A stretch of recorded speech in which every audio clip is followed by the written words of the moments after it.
regular. This is the regularly scheduled meeting of the Oregon Housing Stability Council, and we'll be convening in just another minute or two to provide an opportunity for folks to enter our virtual gathering space.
Okay, let's begin the meeting.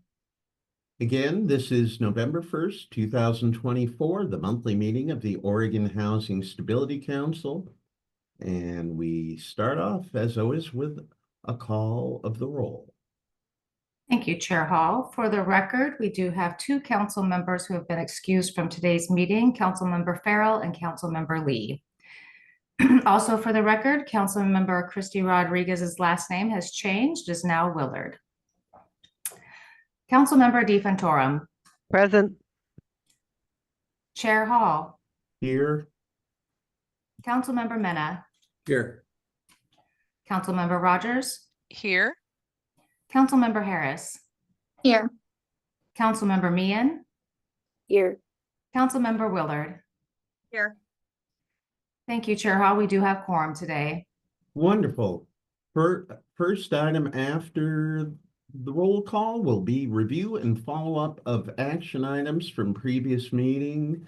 And Director Bell, do we have any items for this today?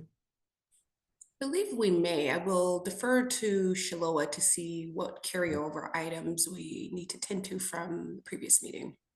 Okay.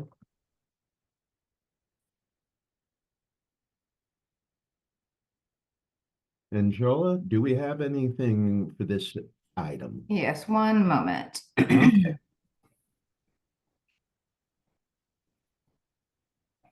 And if we need to delay Chair Hall and maybe hit that at the conclusion of our meeting, just for the sake of time, I might propose that we do that. I agree. There was two that I have here. One was Councilmember Lee had wondered from the last meeting about if there was a peer learning opportunity regarding projects in a low scale way. And then Director Bell had offered some offline follow-up time around affordability to Councilmember Meehan in order to frame the QAP framework for voting and to talk about affordability and why it varies and what prompts that variance. Wonderful. So I don't think we have any other updates or status at this time other than we'll get, I think we're actually having a QAP update today. So Councilmember Meehan will have a follow-up, hopefully within the next couple of weeks, pertaining to qualified allocation plan, just get you up to speed on that. And then of course, as always, any other council members will be welcome to that. All right, we'll move on to the report of the chair to be followed by the director's report. And, you know, over the last 6 months or so, especially, I've been seeing the council's agenda not only bringing forth concrete housing progress.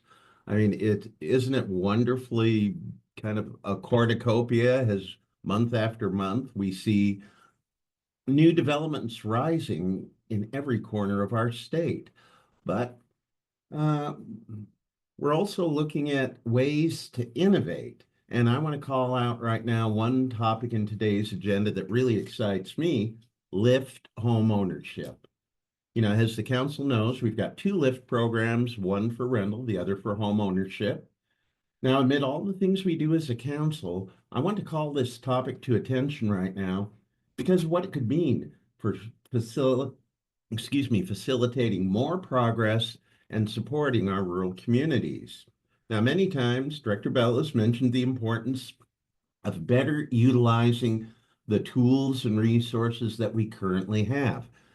This is what good government is all about. It may feel nuts and bolts and wonky, but this is really a crucial piece of being able to warrant to the governor, the legislature, the public at large, that we are, doing what we have said we would do, and in using the resources available to us in the very best way possible.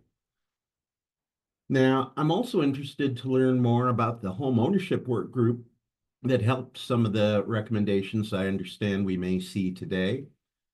The market has been rough for many that hold the dream of home ownership, and I am really excited to see the department continuing to be a force to keep home ownership centered in our larger conversation. As I've been reflecting on the moment we're in, where housing continues to be a pressing need and is getting attention unlike it ever has before, it is great to see energy, focus, innovation coming from government. Now, to be clear, government can't do it all, but I think this is really a wonderful time to be working in government and facilitating everything we do. So thank you, and now I will ask Director Bell for her report. Yeah, I appreciate that. Good morning, Chair Hall, members of council. It's good to be here in virtual community. I hope everybody's well. Well, maybe wonky might be a good segue for a couple of updates that I have. I will try to make them as endearing, as exciting as I possibly can. But I have two updates for you at the top. One is more localized, keeping it close to home here in Oregon. And then one quick federal update, because it wouldn't be a complete housing conversation if we didn't keep some attention and collective pressure on tax credits. So maybe I'll just start here from Oregon specific update. So want to give just a very quick update, and I am happy to follow up with more substantial information so that the council can better wrap your heads around this and also think about where there's opportunities for additional conversation and intersectional work. But want to give my gratitude and appreciation to Dr. Hathi and the team over at Oregon Health Authority. There's some exciting headway in front of us in terms of the 1115 waiver. So just to give sort of a way of orientation to this, I think the council knows that people, particularly adults that are experiencing either homelessness in the various forms that it does exist, or housing insecurity, or even folks that are teetering on the experience of a potential eviction. We know that when that happens, there is a cacophony of impact that happens. It's not only the experience of housing instability or the reality that somebody might not have a place to live. We also know that so many of those things are all connected, particularly when we think about the intersection of housing and health. I think we have seen both here in Oregon, but also across the nation, where that also impacts people's access to primary care. We also know that for people that are struggling to get by, for anybody that's been there knows that that often means that you are postponing other preventative healthcare needs and other chronic health condition maintenance that people often need to tend to. So oftentimes when there is a impact that is happening, it impacts the totality of our life, not just one component of it. And I think most of us are here because we also know that we can do something about these things. And so one of the opportunities that Oregon has is to better utilize what is called an 1115 waiver. It's also known as 1115 demonstration. Yes, it's wonky, but I'm going to keep it really high level. Essentially, it is a opportunity for states to make a experimental or pilot demonstration, if you will, to make changes to its Medicaid program. It allows you to propose and make changes to the Center of Medicare and Medicaid Services. based on the needs of the respective communities that you serve. And so with this particular demonstration program, Oregon is continuing to sort of hit above its weight class with some really important innovations. And they aren't just innovations for the sake of innovating. They are connected to some of the things that I think have an opportunity to really make everyday life better for eligible adults. So within the 1115 demonstration program, there's a whole suite of things in there. But zoning in particular, there are health-related social need housing benefit services that are included in that demonstration program. And so it allows for the first time a number of new and expanded benefits. And one of those is related to short-term rental assistance. So within there, it includes short-term rental assistance for eligible members, but also some really interesting climate provisions, access to health and nutrition and food. And as part of this demonstration waiver, recognizing that all of the progress that we make as a state is we rely on local partners. We rely on people in community that know their communities best to help really facilitate the progress that we're after. And so about $37 million or so in grants went out to providers across the state. I think about over 150 organizations across the state to really help support our partners in building their readiness and capacity to deliver the services. I think for each of you that are doing this work, I think you all know probably even better than me that it's one thing to get the dollars to deliver the services. It's another thing to get dollars for the infrastructure support, whether that be people, infrastructure, technology, operational things, other capacity needs to actually deliver the work.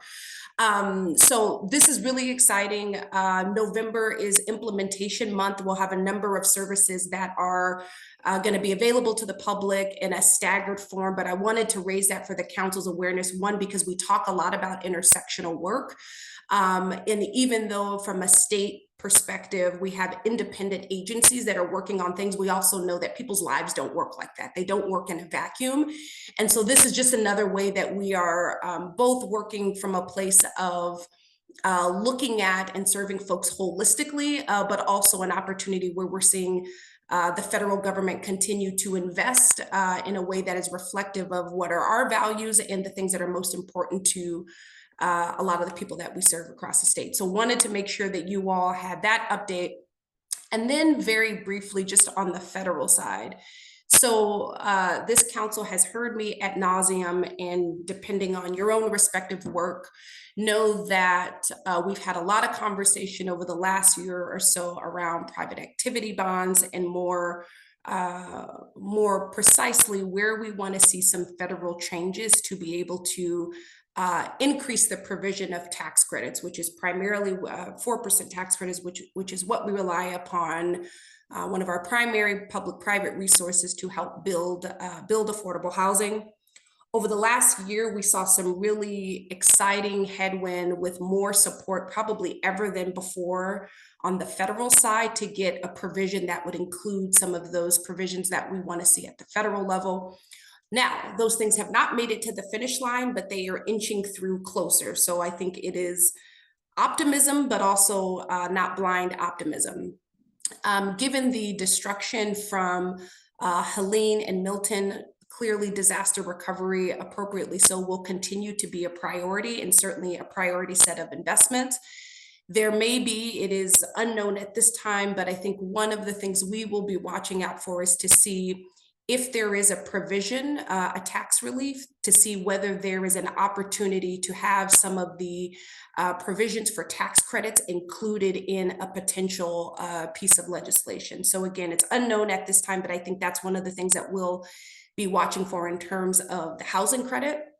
The other thing I want to just flag for just general awareness, as it stands right now, it looks like there could be potential cuts to HUD's overall budget, which is about 3%. That doesn't sound like much, but when you look at the details, which a lot of this is, the details really matter, we see some potential cuts that could come to the home block grant, which is, from the way that we see it, is HUD's main supply program by about 60%, which is significant, particularly at a time when our state and our nation are zeroed in, both in terms of focused energy and discipline and at boosting supply. So a couple of things on the federal outlook that we will be continuing to look out for as we get into December and see where things actually are as opposed to what they could be. We'll continue to provide the council with updates either in through my time here or either just written form along the way. So I think that's it for me, Chair Hall. I will yield it to you for moving on with the agenda. Very good. And I should mention that we're going into Affordable Housing Rental Division's presentation.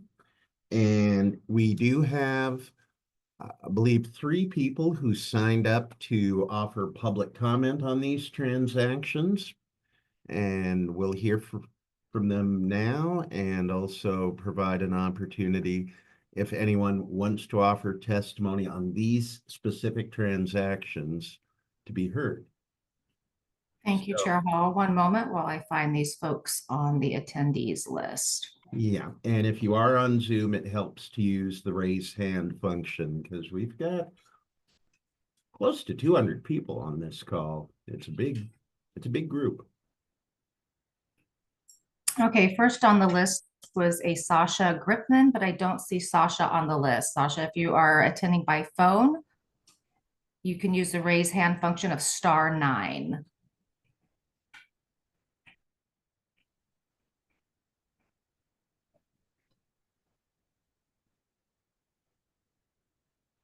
Okay, I don't see Sasha. Mishka Willis is next. Mishka, same thing. I do not see your name on the list. If you're on the phone only, use your *9 raise hand function.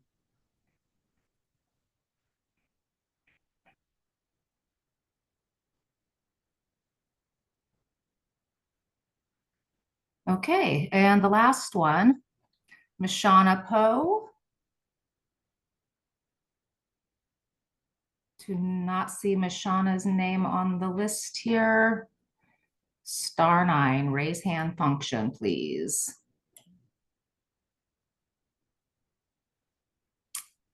All right, that concludes the sign up list. If anyone who did not sign up would like to provide public hearing testimony on the transactions for the Affordable Rental Housing Division, please raise your hand now.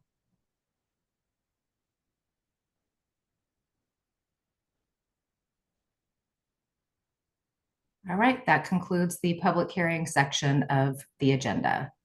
Thank you. And now we'll turn to Director Natasha Detweiler-Dobby. Are you ready? Is your team ready? I believe we are, Chair Hall. Good Great. morning and happy November 1st to everybody. I can't believe it's November. Happy to see you all this morning. Chair Hall, Director Bell, council members. My name for the record is Natasha Detweiler-Dobby, Director of Affordable Rental Housing. And so first up, we have Ty Dunson-Strain to present a series of conduit transactions. I did want to flag, and I think Ty will have it referenced in his presentation, that there was an update made to one of the transaction documents. I believe you have been shared the updated version, and we'll make sure that's posted online, and he'll be able to acknowledge that update as he talks through. So thank you all very much, and I will hand it off to Ty and share screen. Good morning, council members, Chair Hall, Director Bell. For the record, Ty Dunson-Strain, Assistant AD for Production. I'm super excited to present this slate of transactions, beginning with El Monica Station. There's a slate of about over 450 units here, beginning with El Monica Station. So we are rounding out the year with a lot of projects. So, definitely happy about that. So El Monica Station is a 81 unit project sponsored by Reach CDC and Mercy Housing Northwest. And in Washington County, and we're here seeking approval for the National Housing Trust Fund and LIFT, and was previous approved, and we're catching up with the 4% and conduit bonds for approval today. Next slide. So Reach CDC Mercy is and they're partnering with Bienestar, and they have Bienestar has a long-standing presence in the metro region, sort of in the Latinx community, to provide outreach and partnership resident services for this project. Reach, and then Reach CDC and Mercy Housing Northwest, they've Reach is both, and their general contractor, they've been committed to doing reaching and our MWSB participation, and they know what the expectation is for the project, and OHCS will be monitoring the project closely. And then, transitioning on to the next project, Gussie Bell Commons is a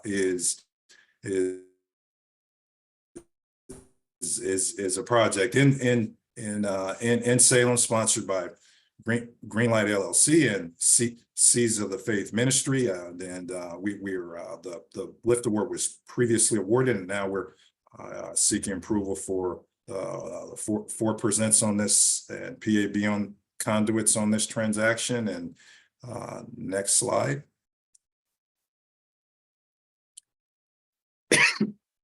And excuse me. Partnerships, Seeds of Faith Ministry will be the partner in this project that's going to be doing outreach and providing services to the local BIPOC and Black community in Salem, specifically for this project. And the Greenlight and Seeds of Faith Ministry, they're also we're well aware of the expectations on MWSB, and we'll be monitoring that closely.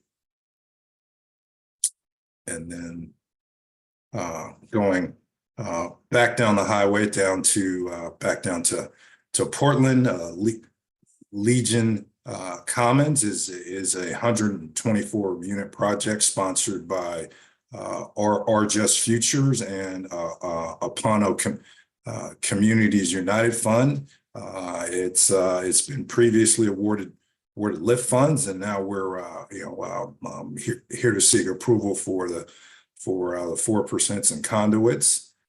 Next slide. And Apano has a long-standing presence in the metro community, serving the AAPI family since 2010. And Apano and Our Just Futures are committed to working and doing outreach to underserved communities for this project.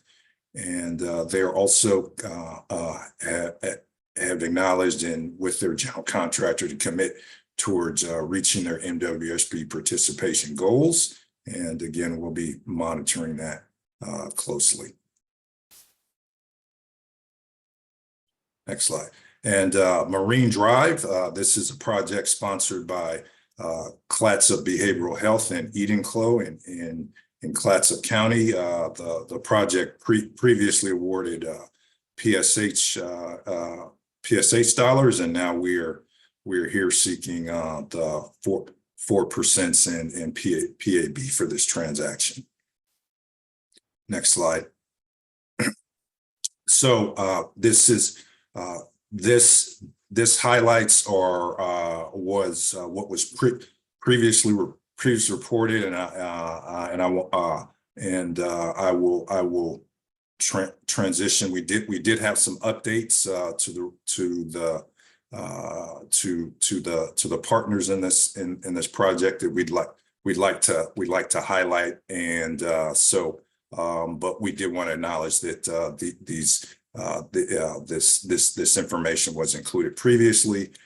So let's transition into the revised highlights. Next slide.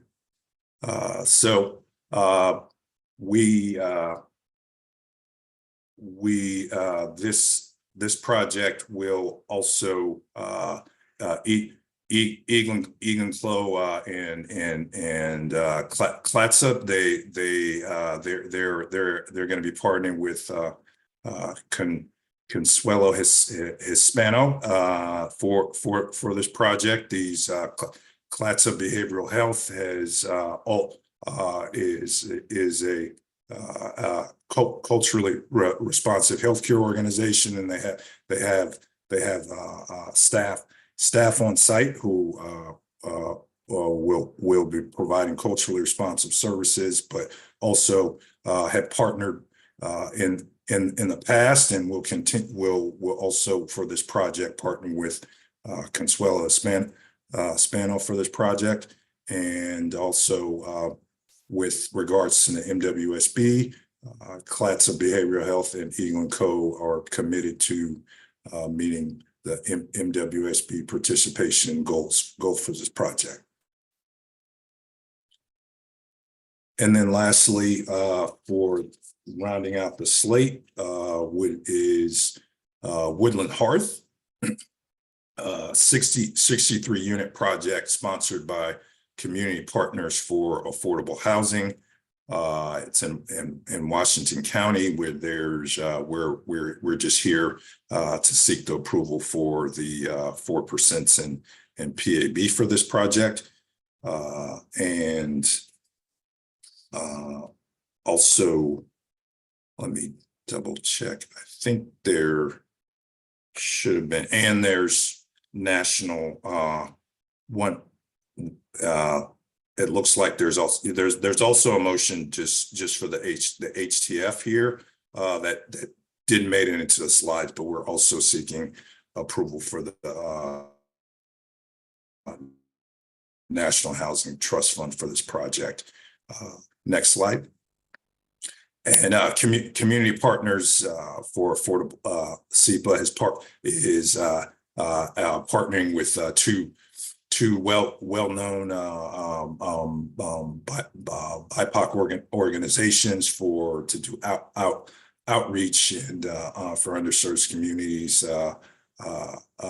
The Hakai Community Services is a longstanding presence in the region for East African immigrants since 2021, and NARA has a longstanding partnership serving the American Indian and Alaskan Natives since 1970. So they both organizations will be doing outreach and services to the BIPOC community for this project, and SEPA will also be in commitment with their general contractor. Are committed to doing MWSB participation, and they have committed to reaching the goals stated by OHCS. With that, I know I walk through that a little bit faster than usual. We have a lot on the agenda today, so I'm happy to answer any questions. All righty, Council, this is your opportunity, and Councilmember Rogers. I thank you, Ty, for that presentation. And yes, you did go through that very quickly, and it's a lot on the table here, but I just needed some help in understanding the affordability terms in the summaries that you have. So on, let's see, the first one, it had specifications about the affordability for, I'm scrolling back through my packet. It said that there are 33 units at 30% AMI and it's 60 years, and then 48 units at 60% AMI for 60 years. So wanted to get some understanding around if all of the projects that are moving forward, if they have 4% LIHTC, that means it's going to be a 30-year affordability. And if it has the HTF funding, it's 60 years affordability. So that when that type of funding is in any of the projects, that's what the term is. Am I understanding that correctly? So, well, for the LIHTC, 4%, depending on when we did the QAP update, it could be 30 years. It's based on when the project first came in. And now the latest update for the LIHTC 4% have moved all of those to 60 years. Okay. And I then think, yeah, and then- sorry, go ahead, Ty. and then the other piece, where you're seeing the 33% units and the 40% units, those 60 years, those are metro restrictions. So we have, so in addition to our restrictions, and then there's another, participating jurisdictions have their own, their own restrictions for 60 years, or could be up to 99 years. So depending on the jurisdiction. So we're trying to call all of those out for you. But Natasha, if you wanted to add some additional context. Yeah, I think the other piece of, I think, yeah, as Ty is saying, our last QAP update did move the 4% program from 30 years to 60 years, along with the bulk of our other resources. And there is the nuance where we have our Article 11Q bond lift resources that right now are structured where there's an upfront 30-year affordability period, and those resources are invested as a loan. And then at 30 years, those resources need to be repaid, or we have adopted policies in rule that allow the extension of affordability to be used to satisfy the loan. So a project that looks like this, given that there are other resources in there with the longer term 60-year affordability requirements in there, the kind of my assumption is that project at 30 years will opt to satisfy their lift loan by extending affordability another 30 years. In cases where there may not be other restrictions, the owner would have another option of paying the resources back to the state to reinvest in other housing. And that was largely, as the LIFT program was incepted, it was around creating new units, period. And so net new housing. And so the idea that after 30 years, it is converting to something else, there's that is still new units to the state, and then the recycled resources to continue to do that expansion. I think, we also have more conversations, I think, to have about those kind of functions as we move forward, just knowing and kind of getting our understanding around what's the preservation future and all of those different pressures on projects and financial operations. Okay, appreciate that. That helps me understand. So the column to the right basically is just referring to other programs and their restrictive time period for the project. Because on some of the others, it was in A and 0 in one case, and then 22 in another. So Yeah, these restrictions listed over here on the right are for non-OHCS requirements. So Okay. this is the OHCS resource terms, and these are Mhm. the resource for the non-OHCS resources. So Okay. if there may be an NA, it would be likely that there are no other public. Ones, Yeah. yeah. Okay. Yeah.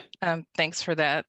The next question that I have is about the MOU agreement. So I appreciate, you know, leading with our values and trying to make sure that racial justice and, you know, they meet the MWSB requirements. But when we talk about having a MOU, can you give me an idea of what the time frame is? The Is it, time frame for that. yeah, the agreement? I mean, so we're talking about 30-year affordability. Does it get renewed every 5 years? Is it just for, you know, 1 year, or what's the time frame with the MOUs? I don't know, Ty or Roberto, if you have additional thoughts on that. I think these MOUs, when they are in place leading into construction, is committing to the project through construction and all of that, kind of looking at that in foresight strategically. And yeah, Roberto, do you have any other insight? Yes, yeah. For the record, this is Roberto Franco, Deputy Director of Development in the Affordable Rental Housing Division. On the MOUs, it varies from housing site to another because of the type of population, the type of services that is provided. But so they could be anywhere from 2 years to 5 years and renewable. And that's also based on the resources that is available to make that kind of partnership work. Some of those MOUs may be based on the operating income from the project that could last longer than 5 years. They could also be based or supported or a combination of grants and public money. So it's a gamut really on the terms of those MOUs. Okay, thank you.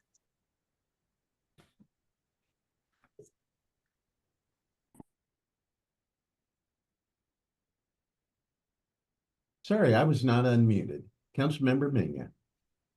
Thank you, Chair Hall. And thank you, Ty, and everybody in the team for such great work. I just want to express my appreciation for the funding of El Monica project. And this is a very difficult project that in Beaverton, just to give you an idea, the developer was selected, Reach was selected back in 2021. And it's taken us all this time to be able to go through all the hurdles that we had to go through. And absent of OHCS assistance, this project would not be moving forward. So thank you so much. And I just want to say I greatly appreciate the work. Thank you. Councilmember DeFontorum. Thank you, Chair Hall. Let me see if I can lower my hand. I too wanted to call out the El Monica Station project.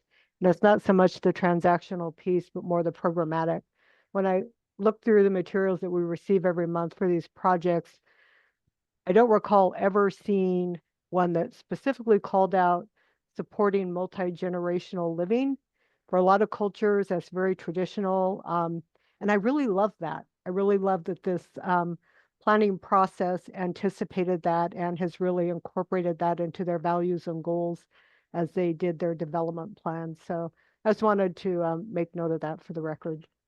Thank you.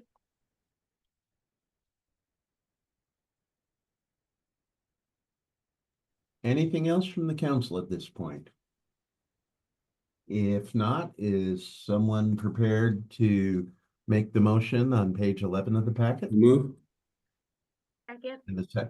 Okay, we've got a motion and a second, and could we have a roll call now, please? Thank you, Chair Hall. Councilmember DeFontorum. Yes. Chair Hall. Yes. Councilmember Mena. Yes. Councilmember Rogers. Yes. Councilmember Harris. Yes. Councilmember Meehan. Yes. Councilmember Willard. Yes. Thank you. Motion passes. Congratulations. Yay, thanks, everybody. And rolling right on with affordable rental housing, we've got ORCA recommendations coming up. Absolutely. So happy to have Amy Cole, Assistant Director of Development Resources, here to share the ORCA recommendations. Right. Good morning, Chair Hall, Housing Stability Council members, and Director Bell. I'm Amy Cole, the Assistant Director of Development Resources, and I'm here to present the ORCA projects for November. Next slide, please. Okay. And as usual, I will update you with our current impact assessment statistics. We currently have 25 projects that are in impact assessment and under review. 66 projects are in impact assessment altogether, and in various stages of completing the impact assessment application. Of those, 37 are for-profit-led projects, 43 are non-profit-led projects, and 10 are housing authority-led projects. And there is a tribal-led project also. Next slide, please. Okay, I just have 2 projects today, Colonia Libertad 2 and the Commons at MLK. These projects, Colonia Libertad 2 adds 44 new units, and the Commons at MLK adds tenancy support services for 51 existing units. Next slide, please. Right. Colonia Libertad 2, as I said, is new construction that will be using a mix of LIFT and ag worker housing tax credits. The site is adjacent to Colonia Libertad 1, which is a rehabilitation that was approved by Housing Stability Council last month. It is 44 units, as I said,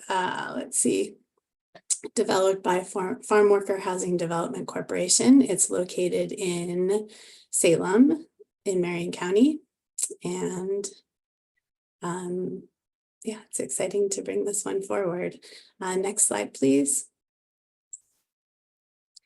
All right. For the ERJ profile highlights, FHDC has in place strategies, plans, and partnerships to reach out, serve and work with underserved BIPOC and farm worker community members. As a culturally specific organization, FHDC provides many services to tenants, including access to rent and utility assistance, eviction prevention, an after-school program, and educational workshops. FHDC and their general contractor commit to reaching their MWESB participation rate. They know what's expected, have plans for reaching their goal, and of course, we will monitor their progress throughout construction. Next slide. Okay, the second project is this project is not requesting any development dollars. It already exists.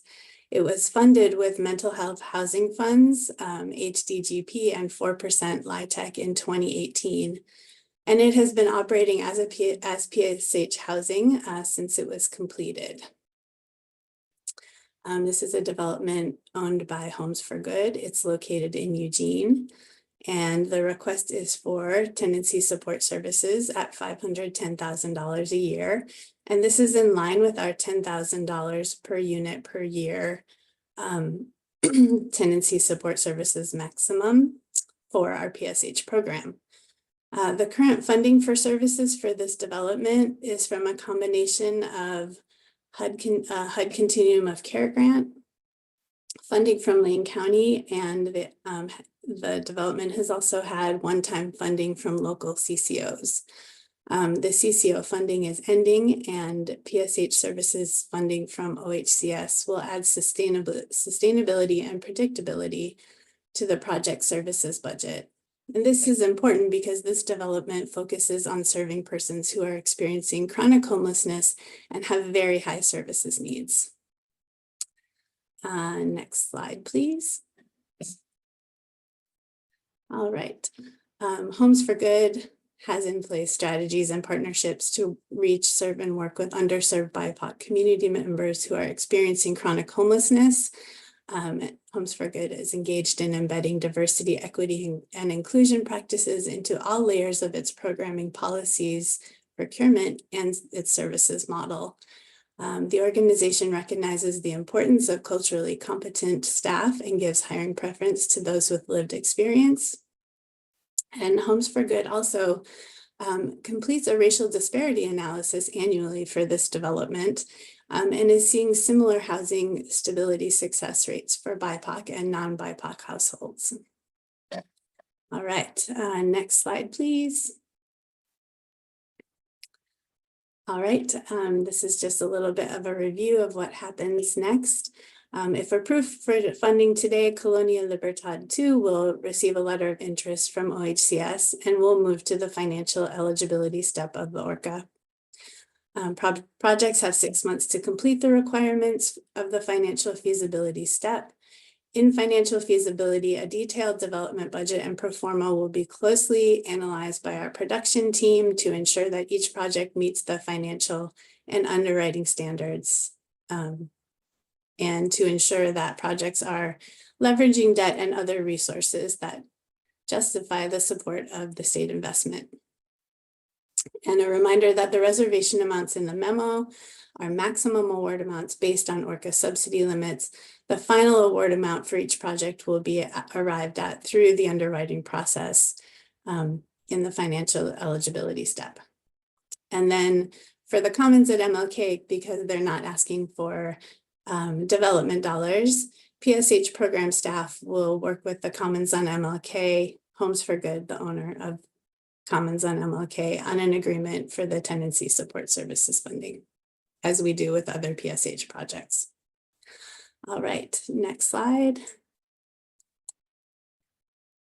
Okay, I'm happy to answer any questions and would appreciate consideration of the motion on page 30 of the packet. Thank you, Amy. Council, questions, comments? Councilmember Rogers. Councilmember Rogers? I would just like to say thanks for the work on this. It seems like this particular process is working. I'd just be curious to see how the community members are still receiving it, or those who are going through the process.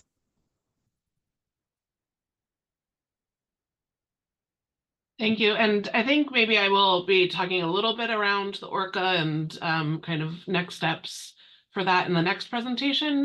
But I think from a place of functioning in the ORCA, I think you're right, it is working. And I think largely the places of lots of questions around projects that are waiting in line still for resources. And so we're excited to have opportunity to add more funds in going into 2025, most certainly.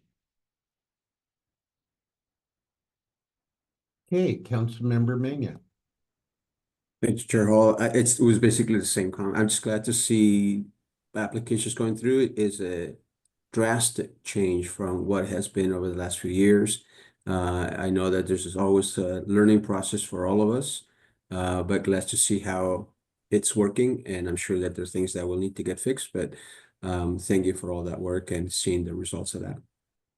Thank you. Councilmember Willard. Chair Hall, I would just like to echo my fellow council members' comments, and I am so excited to see the equity and racial justice spread across all of these projects that are being brought to council today. And I would just like to give you guys kudos for the excellent ORCA process. I know a lot of people were very worried about this process. However, I've heard nothing but good things about the ORCA process, especially the technical assistance. So kudos to you guys. We're making the relationship a lot better with OHCS and other sponsors and developers that are applying for these projects. So thank you. Great, Councilmember Meehan. It's going to sound like an echo in here because I definitely echo my fellow council members' comments. What great work, and I love seeing all the different partnerships with Reach and hockey and just all these different groups that represent cultural diversity and equity and inclusion within their programs. Homes for Good. I mean, these are all really great programs ran by excellent folks. So really excited to see that, and just hoping that circling back around at the end of the day that folks we're getting feedback and seeing how that's really working for the developers, the investors, the contractors, as well as the people that live there. So thank you so much, guys. What great work you're doing. Great. Anything else from the council? If not, would somebody like to make the motion on page 30? So moved. Second. Thank you. And now, please, if we could have a roll call. Thank you, Chair Hall. Councilmember DeFantorum. Yes. Chair Hall. Yes. Councilmember Mena. Yes. Councilmember Rogers. Yes. Councilmember Harris. Yes. Councilmember Meehan. Yes. Councilmember Willard. Yes. Thank you. Motion passes. Yay. Thank All you. right. Rolling right on to Orca and LIHTC updates for next year. Great. Thank you so much. And I think I will take lead on this presentation and have the team here to support and help me answer questions or to answer questions. I think I also want to just kind of look back at all of those projects that were just approved through both conduit financing as well as the Orca, and I think echo all of the appreciation for all of the work in moving the Orca forward, continuing to lean into relationship and provide the best guidance that we are able to do, and to have real integrity around that application process in a collaborative spirit. And I think, abundance of gratitude to the ARH team that is driving that work, and also acknowledge the impact and relationship and community and with all of the development teams that we are working on, and how our workflow and processes have impact to theirs. And there's a cadence of all of that kind of being updated and getting into the same page. So really thankful to the whole system for supporting the impact of this work. And so today I think over the last several months, we have kind of queued up discussion topics of this where it's not content in the Housing Stability Council packet, but I'm kind of we've been trying to lay foundations of some of this work. I know that we have some other offline kind of conversations to have with some, those of you who are interested in kind of doing deeper dive learning around the how the resources work, what set-asides and affordability periods. And so eager to have those conversations. And today, bringing it, it was published in your Housing Stability Council packet. So hopefully you had some time I know it is a lot. And so I think that's where we're trying to do multiple strategies here.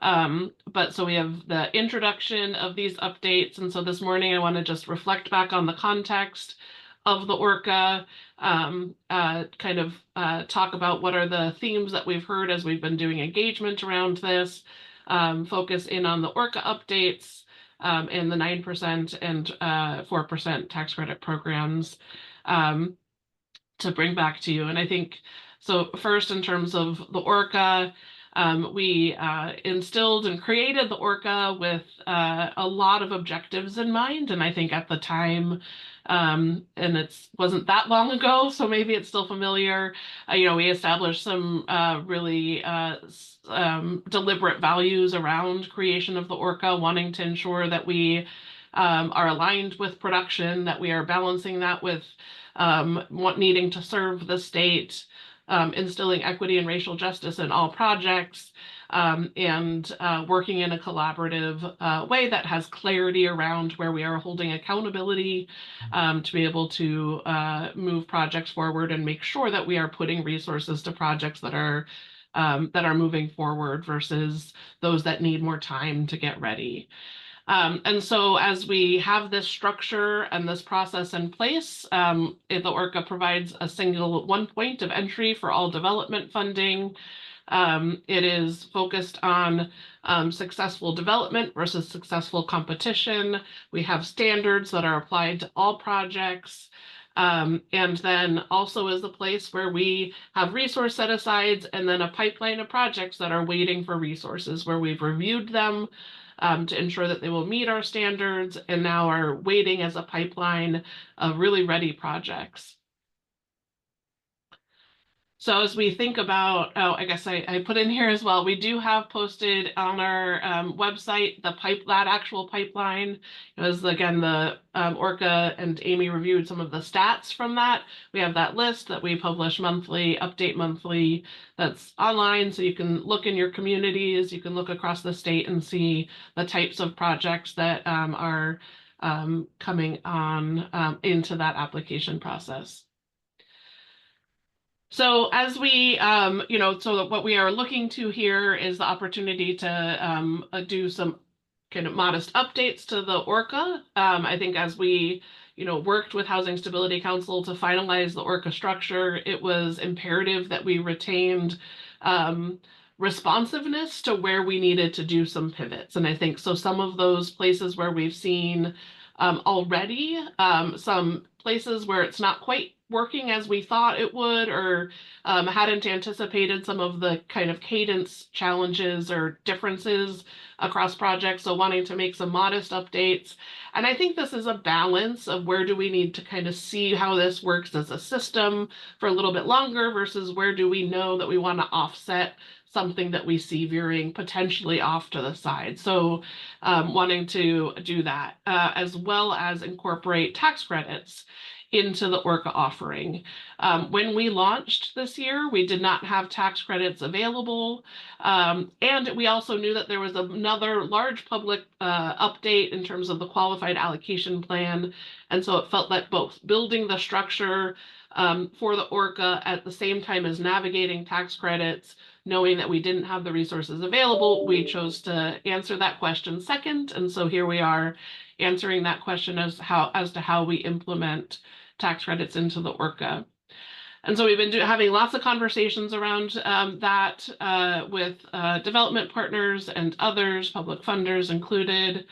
And so these are kind of a highlight of some of those engagement themes. I think we had a little bit of a deeper cut of those in our packet. But, across the board, wanting to ensure, especially for the 9%, that there's a stronger focus on ensuring access by culturally specific organizations. And that traditionally the 9% low-income housing tax credit program has been a resource that, because that tax credit equity ends up generally covering around 70% of the development budget, that kind of more, that version of tax credits made really the best fit for the stronger policy, kind of robust policy outcomes. I mean, I think I will say that all of our projects that we fund, given the standards, have policy alignment, but these are really robust elements of those projects. And so wanting to ensure that we have ways to, in this revised process, to also prioritize for those policy enriched projects. A lot of discussion around cost and prioritization impacts when we look at projects where, by nature of the project characteristic or the resources in those projects, end up triggering BOLI or prevailing wage, which has implications to the project budgets, and wanting to make sure that we're offsetting that impact or considering that impact to not disincentivize projects that are, by nature of, again, those financing stack or project design are triggered. Similarly, a lot of conversation with participating jurisdictions and communities across the state around their ability to own and prioritize their own projects in community to be able to get the remaining resources that they require. There's a lot of discussion. I think I was, as some of the earlier conversations around, what are we hearing? What is the conversations that come a lot in terms of projects around the ORCA? And I think largely this is you know, the ORCA does have a lot of perspective and controls around the timing of projects, ensuring that projects that get a conditional commitment from each stage of this process are not holding that commitment for longer than, you know, 3 to 6 months, and that they're continuing to move around. And that does not mean that we have policies adopted that allow a project that could close tomorrow to jump in line over those that are doing that cadence of development. And so I think a lot of really good pushback around that. And I think, again, from a place of wanting to ensure that we are building and responding to the dramatic need for housing across the state in balance with our process that has a careful measurement and intentional strategy around holding accountability, but not eliminating access to resources for projects that aren't ready quite tomorrow, but are ready and actively moving the process through. And I think that ties into the waitlist policies. How does that work when I'm on that list to be funded next? On down the line. And so all of that together has this, you know, is detailed even more in the memo, but has both putting forward some framework for how are we going to, what are the kind of modest updates that we need to be implementing into the ORCA as we see how the different work is functioning today. And then secondarily, then how is the ORCA will also be updated and the qualified allocation plan also be updated to ensure that we have the ability to program the tax credit resources in there. So first up, I have ORCA set aside updates, and maybe I will talk about this for a minute and pause for questions on this versus thinking that we can track all of the content to discuss in a minute. So for the ORCA set-asides, and so we had put in place as set-asides for resources, looking holistically across all of the resources and dividing them out. And one of the things that we have identified is different types of projects are working at different speeds. And so projects that are preservation projects where we have the preservation framework that prioritizes those investments, and then the PSH projects where we have an institute process where we are selecting projects and project teams through the institute selection process. Having all of those embedded then in the regions means that we are double cutting that selection process, and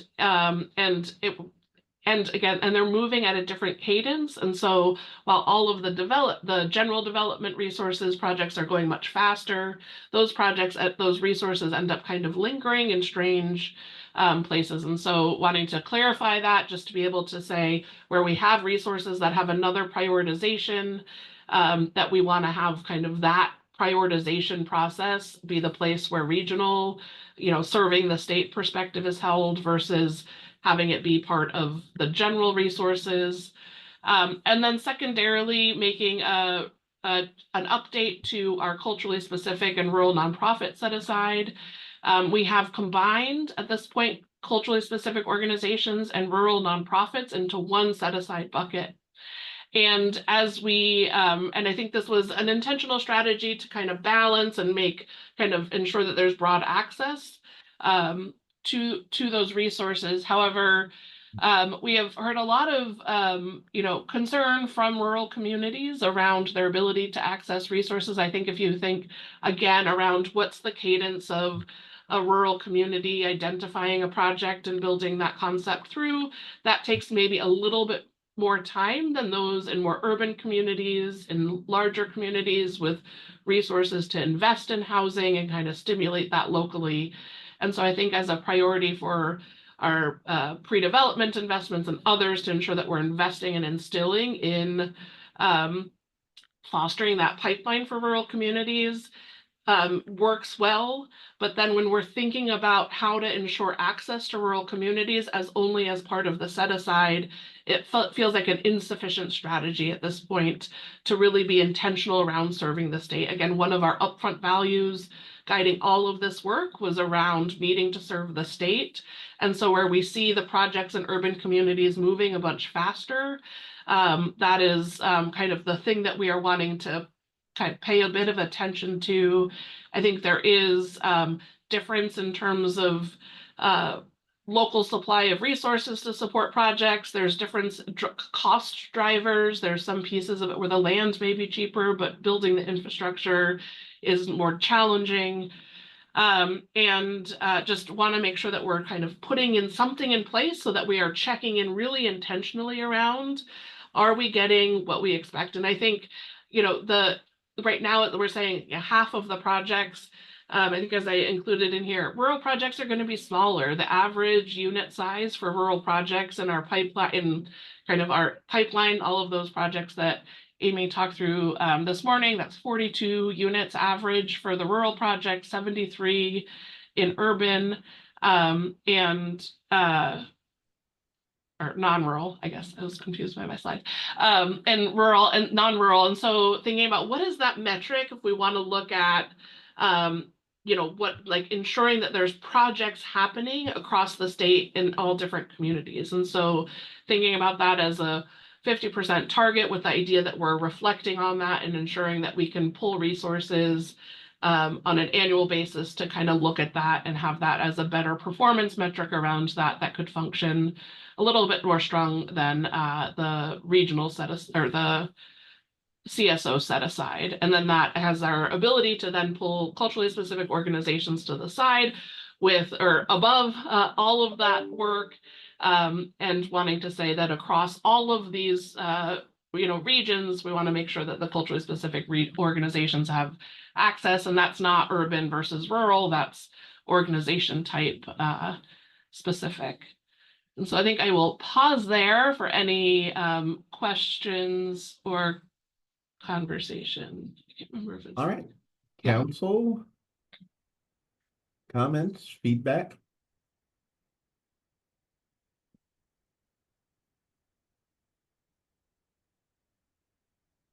Chair Hall, may I not pose a question, but maybe just sort of pose a particular area of detail that I think I'm extracting out from some of the questions I heard from council. So thank you, Natasha, for this, and team. I think there is, there's pretty much a virtual building full of people that care about making progress. And so I'm just appreciative of all of the folks, both here and the folks that people don't often get to see that help support this being a reality. And I think Natasha hit on it, and because the council posed a question around this, which is, we are not exempt from feedback. As a state agency, we are not exempt from feedback, whether it's around the ORCA or really around any of the work that we do. And I think a big part of the themes and conversations that we've had with council in that pursuit of progress, which is around not relying on old ways of doing business to fix today's issues, which means that we're going to have to fine tune and change the ways that we do things.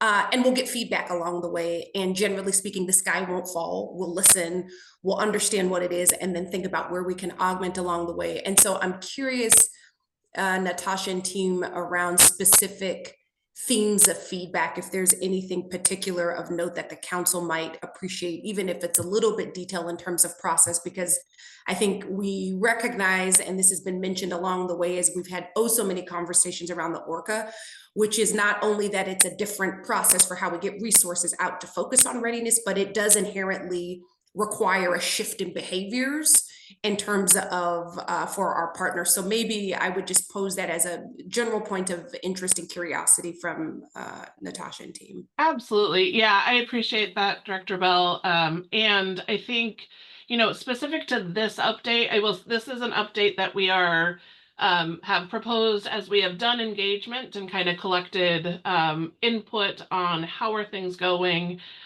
digging in on a lot of rural conversations with rural development teams to say, what are your concerns? And those are both in the public space and our engagements, but also project specific dynamics that are going on. And I think, again, from the rural perspective, saying, well, if all of these urban projects are going faster, where's my, am I going to have consideration? I think generally, and so I think that is, you know, and so specific to this at this point, we do, as I didn't mention earlier, we do have had a survey open this week for folks to be able to share information and response on this.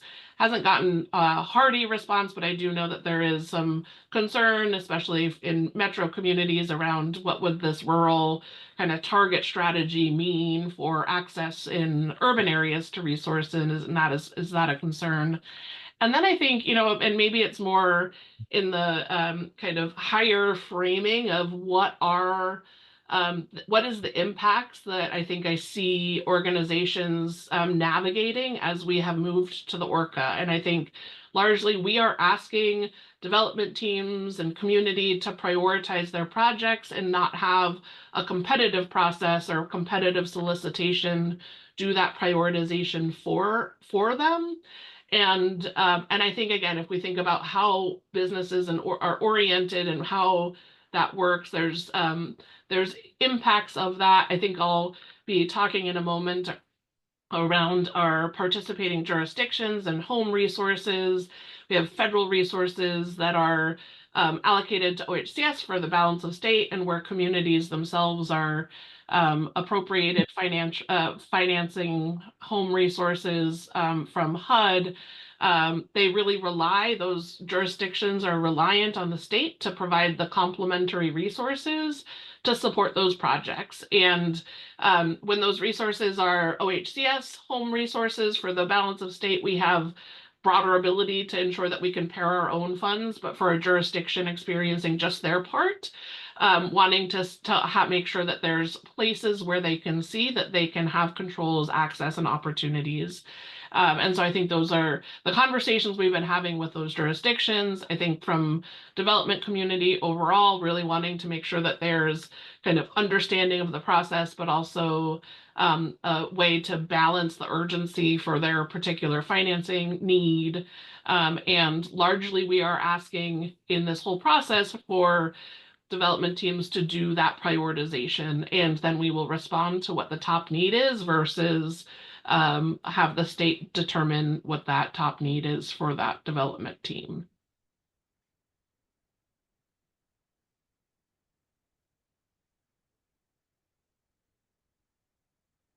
Okay, so maybe I will just move forward to the next piece of conversation, and we can see if there are any comments, and we can always go back in time as well to reflect back on the aesthetic-sides. So this is looking at the Orca itself. Again, this is a piece of this. The tax credit updates will also require Orca updates, but this is a place where we're kind of changing, you know, in this way, the base structure that we'd adopted for the Orca. And then we are talking about adding in our federal resources and the tax credits. So the 9% tax credit resource, this is a resource required by Section 42 to have a selection process. Our previous way of doing this had been a competitive NOFA, where it was a lot of scoring, a lot of detailed scoring to select projects to be able to move forward. And in aligning with the Orca, again, from a place of wanting to ensure that we're kind of doing building and managing a pipeline moving forward, what we are aiming to do is to do a kind of a lighter process to select what those projects are that could move forward in the Orca, using and assuming 9% resources through an intake request form. And that will occur before that full impact assessment application. And all of these projects will need to meet all of the standards that all of our Orca projects will need to meet. And so that's the place where we felt like it didn't make sense to then score and evaluate something that all projects will be required to meet. We have established a series of mandatory and supplemental criteria. And where there are more projects than resources available that meet those criteria, we have a series of tiebreakers to select them. And then the selected projects will move forward through the ORCA process and also need to retain all of those pieces of work to move their projects forward on the mutually agreeable timeline for those projects. In terms of set-asides, again, we just talked through ORCA set-asides, the 9% set-asides largely really are adopting the ORCA set-asides. However, the 9% resources have previously, and we are recommending should continue to have 25% of those resources dedicated to preservation projects. And for those, we would want to rely on the preservation framework, 10% to support Native Nation projects. And the ORCA does also have another category outside of that set-asides that we talked about earlier. There are also dedicated resources for development on tribal trust land, and so would retain that practice here for the 9%. If it's not used, because this is an annual resource, we would use those to fund another project elsewhere. But if there's a tribal project, it would be funded through that set-aside. And then 65% of the, all of the remaining resources, and 9% would be moved into divvied out between 20% for culturally specific organizations and then the regional breakdown in there. We will tend to have between 10 to 12 million in annual 9% tax credits. We'll ensure that each region, each of the breakouts or set-aside categories should have at least 1.5 million in them. With the idea that that would allow a full project to be financed, and that across the board requirement is that 10% will need to be nonprofit organizations. So if that's not naturally met, it would be a different basis for conversation or project selection rather. In terms of the 9% criteria, these have been updated based on the feedback, but mandatory criteria, and you have this in deeper content in your Housing Stability Council packet on the 9% framework, but mandatory criteria around projects being responsive to tenant and community needs, committing to market to the Housing Authority waitlist, and then supplemental criteria, and there's, I think, 8 to 10 to choose from in that list, and there's projects would need to meet at least 3 of them, and those are additional factors around responsiveness to tenant and community needs, having deliberate economic and workforce impacts.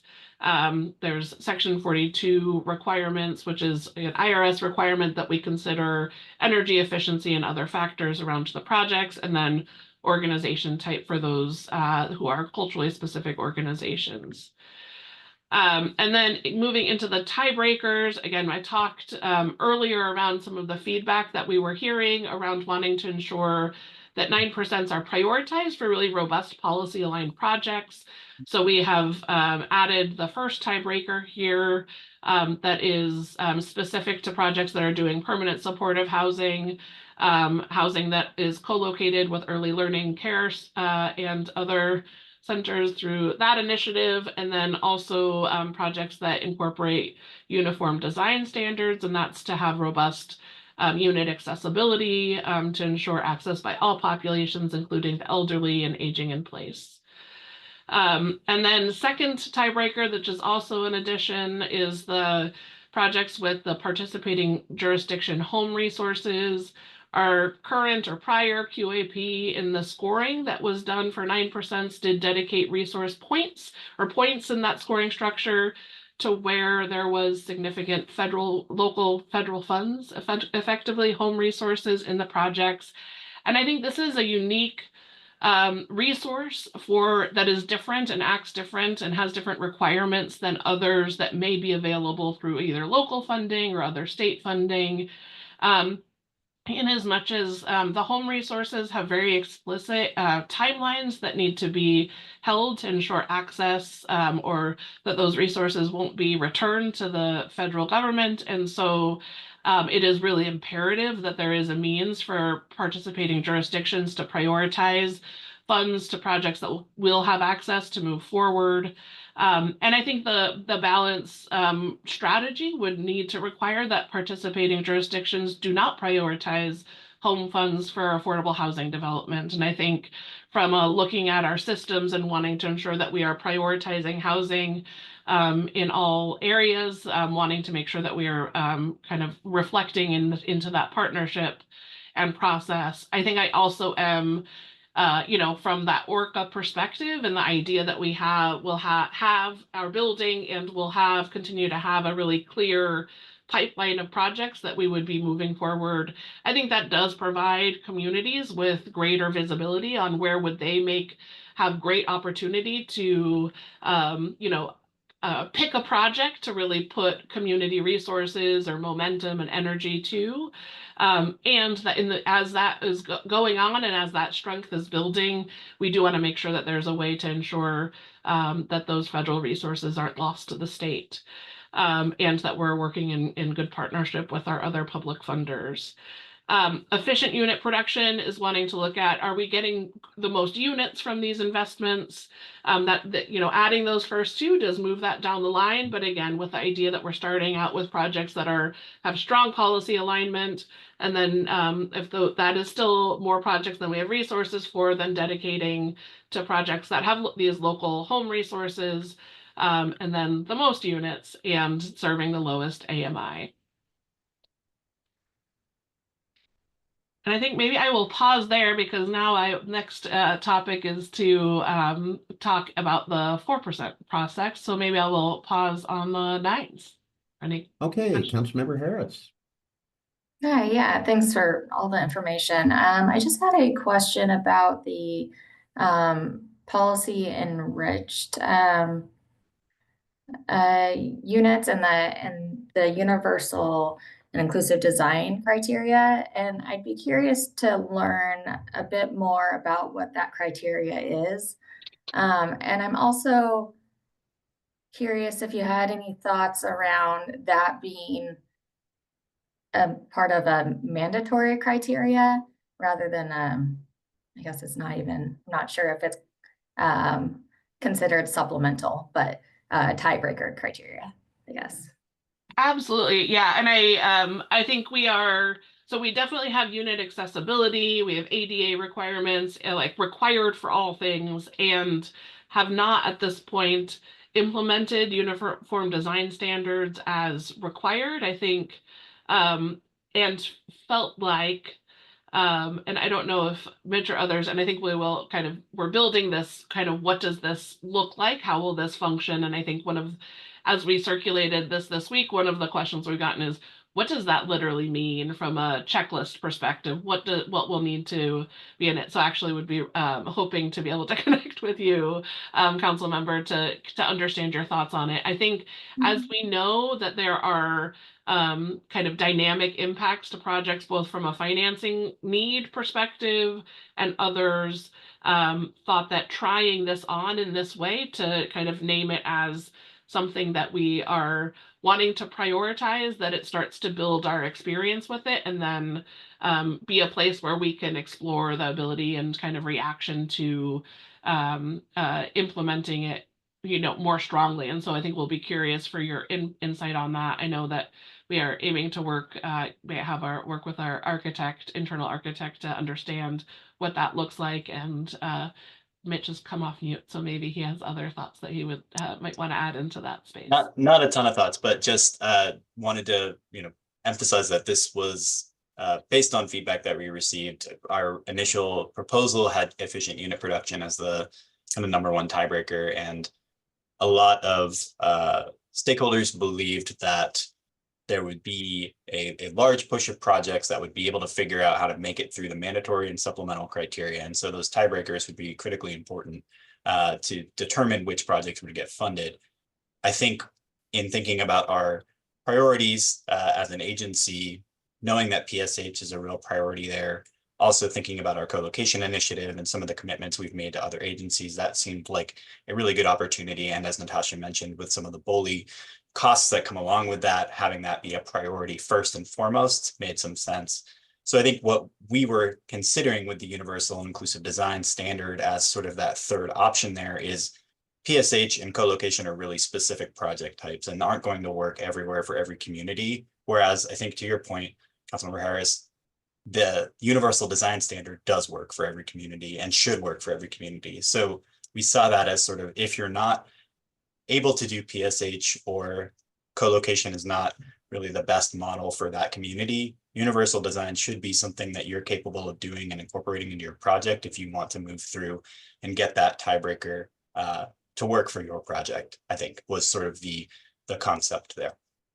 And as Natasha mentioned, we're going to try to design some pretty strict standards around that to make sure we're meeting the actual criteria and concept for universal and inclusive design as well, and still in development.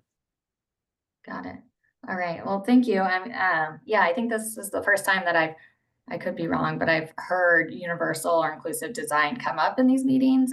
So I think it's very exciting. And I'm looking forward to hearing more about the criteria that's you all come up with. Absolutely. Thanks.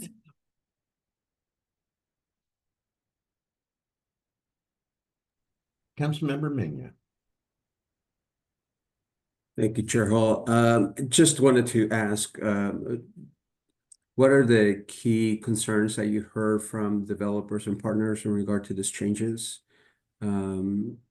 I mean, it looks, as it's laid out, it makes a lot of sense to me, some of the changes. I just wanted to hear if there were any main concerns that they brought up. Yeah, I think in the survey results to date, and again, we've had the survey up this week, I think we have heard, can you keep it open longer?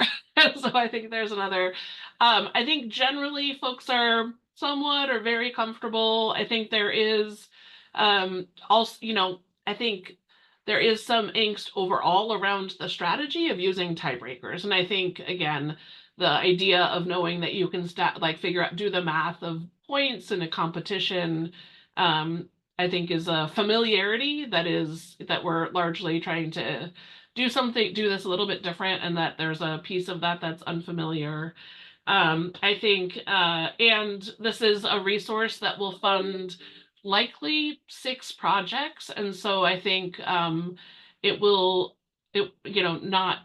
surprise us if it is very oversubscribed in terms of the amount of interest in it. And so I think, so overall, I think that this has been seen as responsive to a lot of the feedback that we had gotten in terms of not having the top thing be the most units for the resources, trying to dedicate specifically to it. And I haven't, I think at this point haven't heard any strong counter proposals or other strategies to offset it, aside from wanting to have really crisp clarity on, again, what does that mean to have universal design standards? How will that be measured? Permanent supportive housing is simpler to measure. And so we'll need to be turning that around to add that clarity for community. And so initiated that work, but don't have that kind of list of requirements. And I think overall, we're also trying to do a process where we have real strong ability to consider these largely objective standards versus based on how you choose to write an essay and how you're calling out different things, but having, I think for very dynamic work, trying to come into all of these.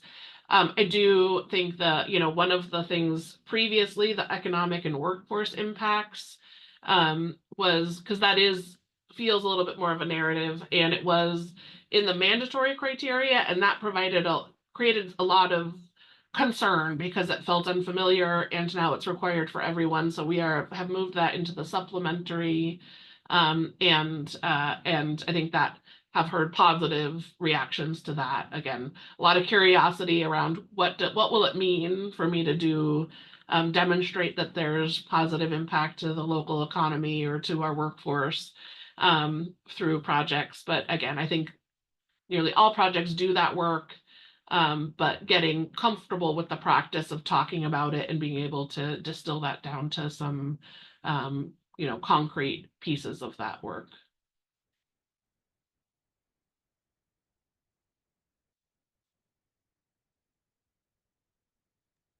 Okay. Right. Okay. So I will move into the 4%. Thank you for sticking with us. And I think this is, if I'm right, I think this is the last segment of this discussion item. So the 4% low income housing tax credits, unlike the 9%, doesn't have a federal requirement for a selection process. And in fact, before we were fully oversubscribed for that resource, before we had the amazing development teams working so strongly to create all of these 4% projects, it was non-competitive. You just, when you had the project that needed the resource, you were able to get it. And so that is no longer the environment. We do no longer have 2 or 3, 4% transactions every year. We now have that many every month, or like this month, much more than that. And so this resource, though, is limited by the availability of private activity bonds.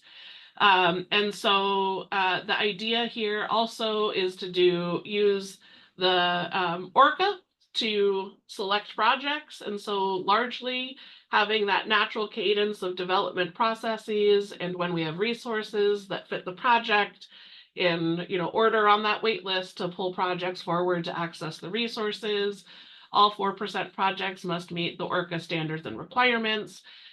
We had, I think we were talking earlier this morning around the affordability terms. We'd already made the updates to the 4% process to require the 60-year affordability term.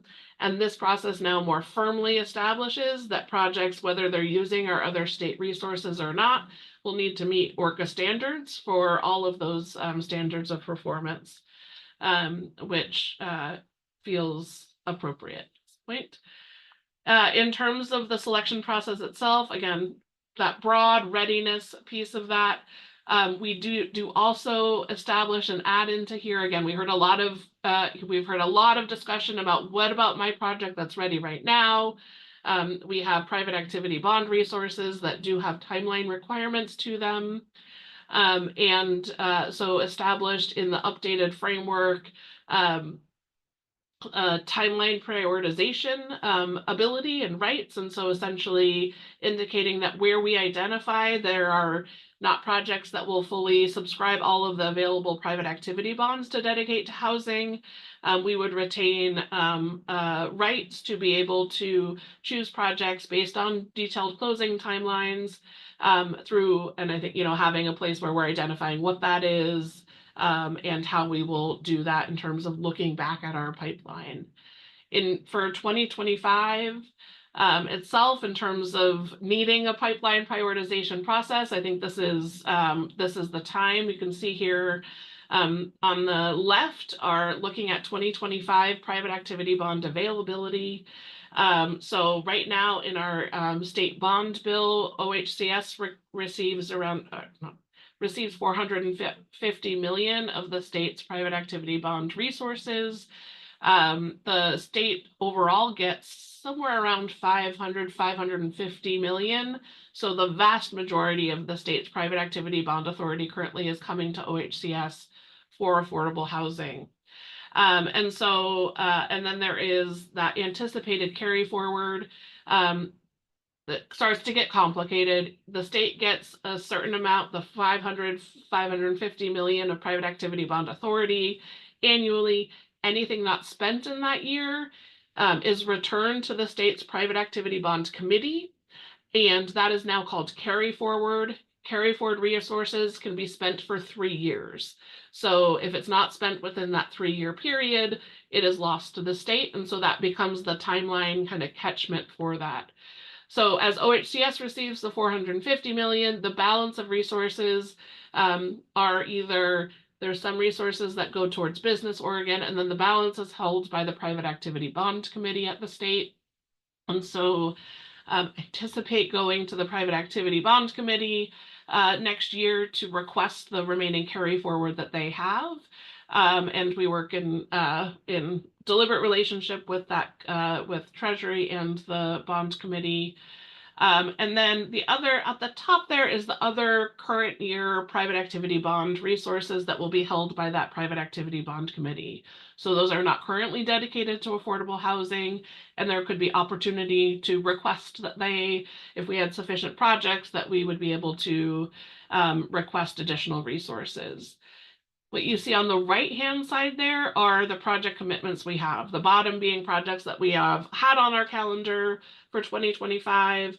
The next green up there are the projects we had just recently did a request for any projects that had all of their funding and just needed private activity bonds and 4% resources. So those are the ones that's committed underway. That process is moving forward. And so we have up there at the top somewhere between 100 and maybe 150 million in remaining private activity bonds that we could potentially put onto our funding calendar to be able to put resources to for 2025. And if we are looking at adding these tax credit resources to the ORCA, because again, our selection process isn't nuanced or specific to, are you closing in this time frame, but instead, are you moving it forward on an acceptable cadence? Are interested in making sure that we can put projects on the stack there that could use those resources. And so what we are looking to do is 3 steps, or it's really a 2-step process to get back to normal. But first, to look at the projects that we have financed already this year using only GAP resources and see if there are any of those that would be good fits for swapping out some of that state lift resource investment to use tax credit investment instead. I don't think this is a long list of projects. I think that there are potentially a few that are closing later in the year in 2025 that are large projects, have development teams that can use that have experience and practice using tax credits, because again, I wouldn't want to be switching fundamentals about projects, but that could potentially take our existing pipeline and take some of that top slice of resource availability for private activity bonds while having the added benefit of turning more resources of the lift resources back to offer to new projects. Secondarily, as all of the projects move through the ORCA intake assessment process, would have proposed that for a couple months, we pull first the projects that have made it through that assessment, have fully completed that assessment, deemed to be meeting standards, and for a couple months, prioritize those projects that are committing to closing in 2025 before we just return to moving them forward in the same predictable manner. And I think hoping that we have sufficient GAP resources to both fully subscribe 2025, but also look forward to 2026 as we are adding resources in January and then legislative investments later in the year. And I think, again, so maybe I should pause there before moving forward to see if there's any questions or discussion. Again, from a response to this strategy, have not heard any strong feedback, but largely asks for clarification specific to individual projects, the waitlist status, and how that, where they have projects that are in impact assessment for GAP only, how are they going to be able to pivot to become 4% projects more than critique or deliberate or direct feedback on this specific strategy. Council, feedback, questions, comments, any discussion at this point? Oh, Natasha, I think it's keep it on rolling then. Okay. So as I've said, we have a survey open. I think we're, again, given that there's not been overwhelming response, there has been response, but, curious if we kind of shift our QAP timeline back a week, if we should do so to be able to get additional thoughts. So we'll follow up with the technical advisory if we're making any shift to those timelines. Anticipating, again, as we move our framework through Housing Stability Council, overarching all of these changes, we'll be walking a red line of a QAP that's instilling that same framework elements through official public comment processes, with the goal of having both a Housing Stability Council framework and a public comment process to moving forward to finalize at the end of the year so that we can be implementing at the start of the year. And I think that's kind of where we are. So if there's any other thoughts or discussion, again, on the survey for those that are listening, I think we'll send out a technical advisory either later today or maybe Monday on, I think we're all seeming to tend to lean to maybe we should extend the survey and give folks a little bit more time for that conversation. But we'll make sure to do a formal announcement of that as we're in flight. Yeah. So I think those are our next steps.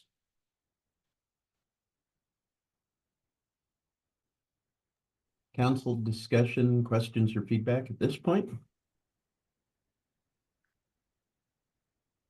Well, hearing none, I believe we are at the end of your portion of the agenda. Chair Hall, Councilmember Oh. Rogers has her hand Oh, up. I'm sorry.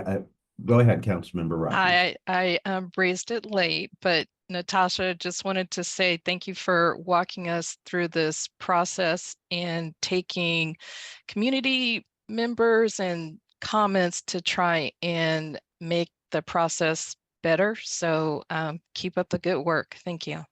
Thank you. Hey, anything else from the council at this point? Well, if not, we'll say thanks to Natasha and her team for a lot of things to digest and work through. And we're at the point now that we have scheduled in the agenda for our 15-minute break. It is early. Let's see, I'm showing 10:41 a.m. So let's try to reconvene right at 11 o'clock, please. And thank you. Until then, we're in recess.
2-minute warning for everybody within the sound of my voice. 2 minutes, and we'll reconvene. Thank you.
One minute, friends. 1 minute till we reconvene.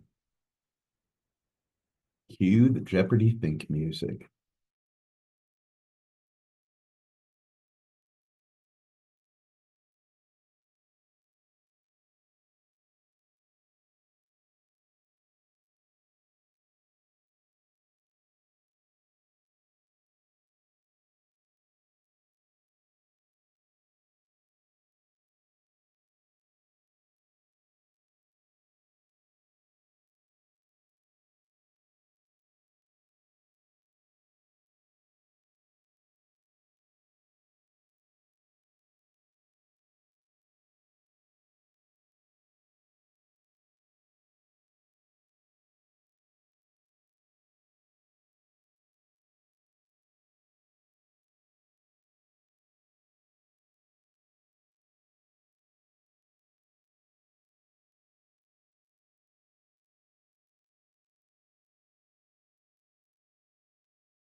All right, it is actually a little bit past 11 o'clock, so do we have all the players in place we need?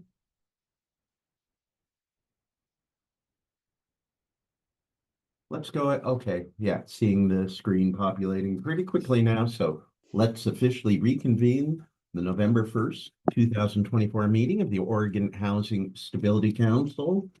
It is approximately 11 a.m. and we now move to the home ownership division, and we're going to be hearing from, first off, from Director Keeble Giscombe and his team.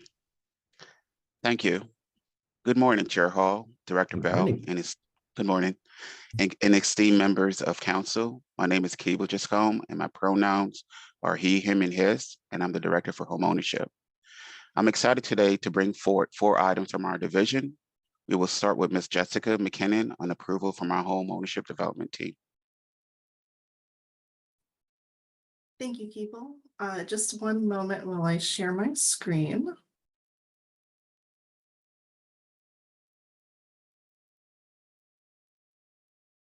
All right. Well, good morning, and thank you for having me here today. I'm Jessica McKinnon. I use she, her pronouns, and I'm the Senior Homeownership Development Program Analyst with the Homeownership Division. I'm excited today to bring you our final recommendations for the 2024 Homeownership Development NOFA. I'd like to begin my presentation today with a quick summary of this year's NOFA as a whole. I included this table in your packet of all of the projects supported to date, and I apologize, there were a couple of incorrect unit counts in that table. I mistakenly pulled those numbers from the pre-applications rather than their applications, but the total numbers in the packet were correct, and the numbers listed here on the slide are correct. So of the applications that were approved by this council, we have 4 still in our underwriting phase. This means that there are still some big tasks that need to be done before they're ready to close on financing for the projects. There are 6 projects in the closing phase. This means that the vast majority of the underwriting tasks are done. We've already opened escrow and are just finishing up the last couple of tasks, legal document review and getting everything scheduled. And then 3 projects have closed and are ready to or have already started development. 1 project has withdrawn their application. This was due to some financial concerns because they had planned to receive LIFT supplemental funding, but we didn't find them eligible under this year's NOFA. To prevent delays or other issues, we all agreed that the best option would be for them to withdraw their application and apply again next year. So if we remove that project from the list, to date, we have 13 projects moving forward with 211 affordable units. We've awarded a bit over 27 million LIFT and 4.5 million LIFT supplemental. And I'm going to make 3 recommendations today. If those recommendations are approved, we will have awarded just over 39.6 million LIFT and 5 million LIFT supplemental, which is about 99% of the LIFT offering and 96% of the LIFT supplemental. We're really excited about this because with that smaller pool of LIFT supplemental funds, we weren't sure if it would be possible to expend all of these funds. But it looks like we are, and we'll be supporting a total of 298 units across Oregon. Now, it's very likely that some of these projects overlap in the different categories, but the most general sense will be supporting 2 homes from a small developer, 41 homes in rural communities, and 115 homes built by organizations with a commitment to equity demonstrated through our scoring criteria. So I'll go ahead and move on to our project recommendations. The first project is the second phase of the Murphy Crossing development by Thistle and Nest. This second phase is 74 units of a development of over 100 units just off the highway in Bend. These are 2 to 3 bedroom townhomes, each over 1,000 square feet. Each unit will cost about $525,000 to build and will sell for $338,000. Murphy's Crossing is an innovative development designed with efficiencies to reduce costs and allow for homes to be constructed rapidly while still being beautiful, safe, and quality homes. The units will be Earth Advantage Platinum, solar ready, and heat and cool using heat pumps. Every home will be visitable by accessibility standards, and 20% of the homes will include at least 1 bedroom on the ground floor. Thistle and Nest uses a diverse outreach network and publishes all materials in both English and Spanish. Their program manager, who provides support to their buyers, is bilingual as well. They also have a great track record of MWESB participation in their other projects with a woman-owned GC and other MWESB eligible subcontractors. We recommend funding this project with $10,369,620 LIFT. The next development, Thompson Springs, is an exciting development by Sammy's Place in rural Nahalo. This is a 13-unit development of small cottages piloting a universal design that keeps the homes fully accessible and modifiable, with the goal of serving families experiencing intellectual or developmental disabilities. The project will cost about $445,000 per unit and sell for $120,000 per home. This project comes with a lot of work already behind it. The site, which is surrounded by natural beauty and close to both amenities and the Nehalem River, was actually a brownfield. Sammy's Place worked with both DEQ and the EPA to get the site cleaned up and cleared for residential purposes. They also received a pre-application and capacity building grant from us last year to work with a consultant to create the universal design plans. And this year, they're ready to get started building their homes. Primary outreach to families experiencing IDD will be done through the Oregon Coast Network, and homebuyers will be able to receive additional services through that same group. We recommend funding this project with $2,200,000 LIFT and $400,000 LIFT supplemental. Our final recommendation is a bit of a special case.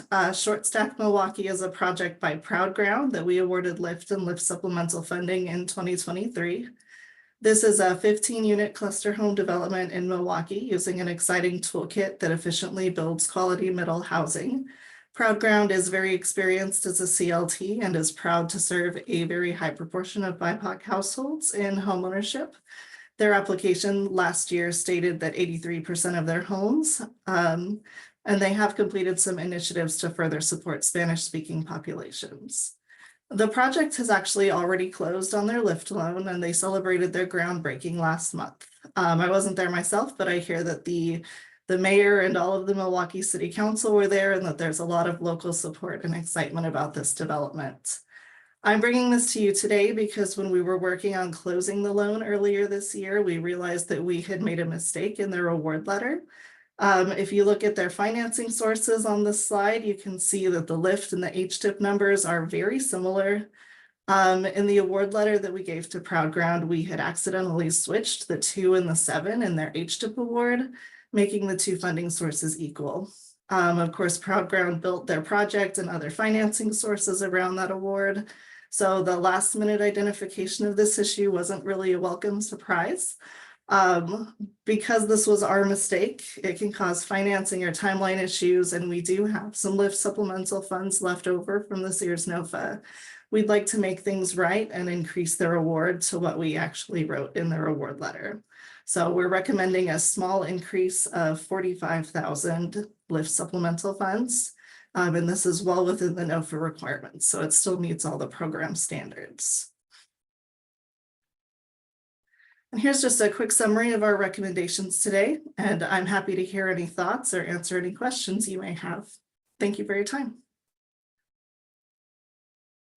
And thanks for the presentation. Council, questions, comments, feedback? Councilmember Mena.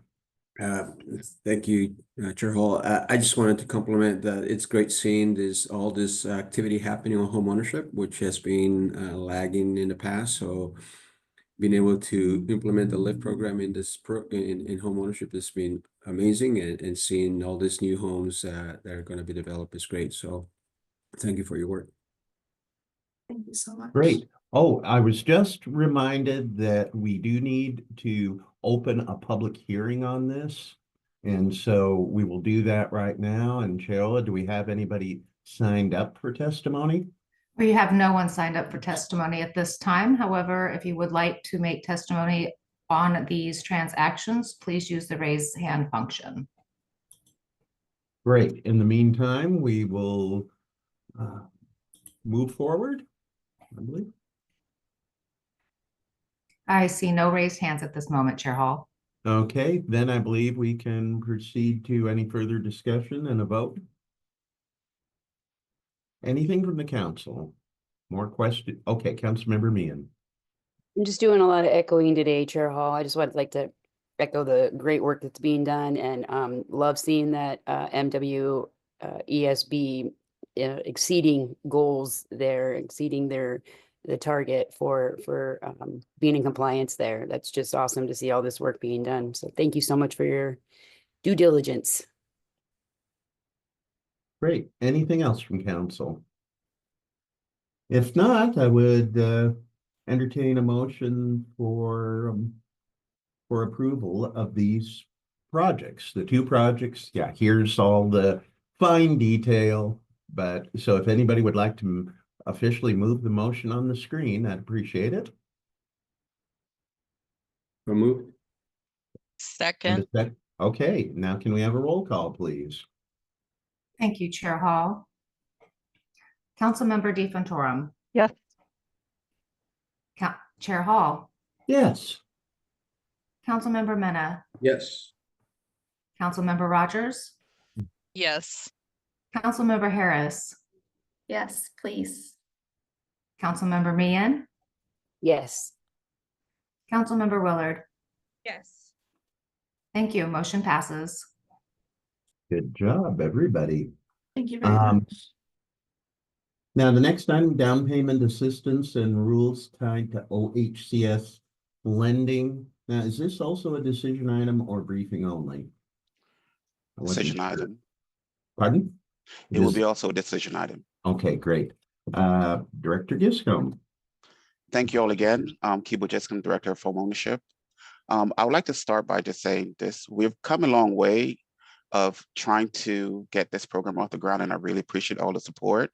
In this presentation will be myself, Mr. Shaw, our Assistant Director from Ownership Lending, and also Mr. Harris, the Assistant Director of our Capital Markets. Next slide, please.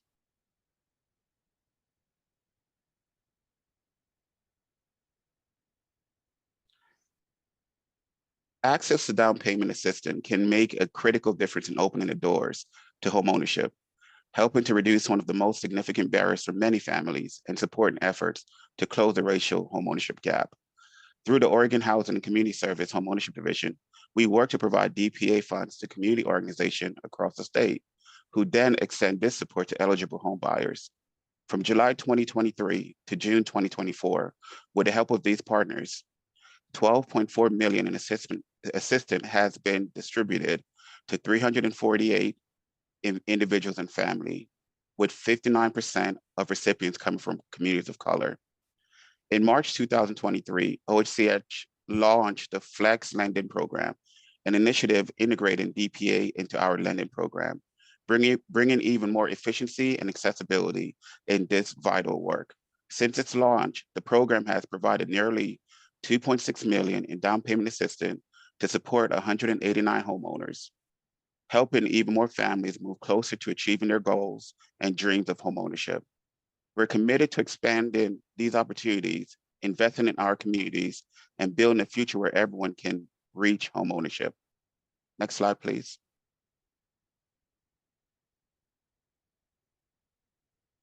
OHCS homeownership lending section is excited to introduce a new tool that combines down payment assistance with our bond-based first-time home buyer program, First Home. With your support, OHCS can further expand access to DPA, enhancing the strength and reach of our lending program.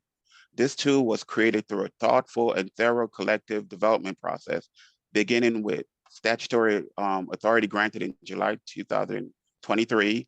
We also engaged in a series of actions, including rules update, guidelines update. We also completed a comprehensive racial equity analysis tool, the REACH assessment, and we also consulted with extensive external financial advisors and with our executive team. This thoughtful process has resulted in a stable DPA product that is vital in making homeownership more accessible and equitable for first-time homebuyers across Oregon. I'd like to pass the rest of the presentation to Mr. Shaw and Mr. Harris. All right, gentlemen. Director Bell, Chair Hall, council members. I'm Scott Shaw, Assistant Director of Homeownership Lending, and I'm going to take over from here.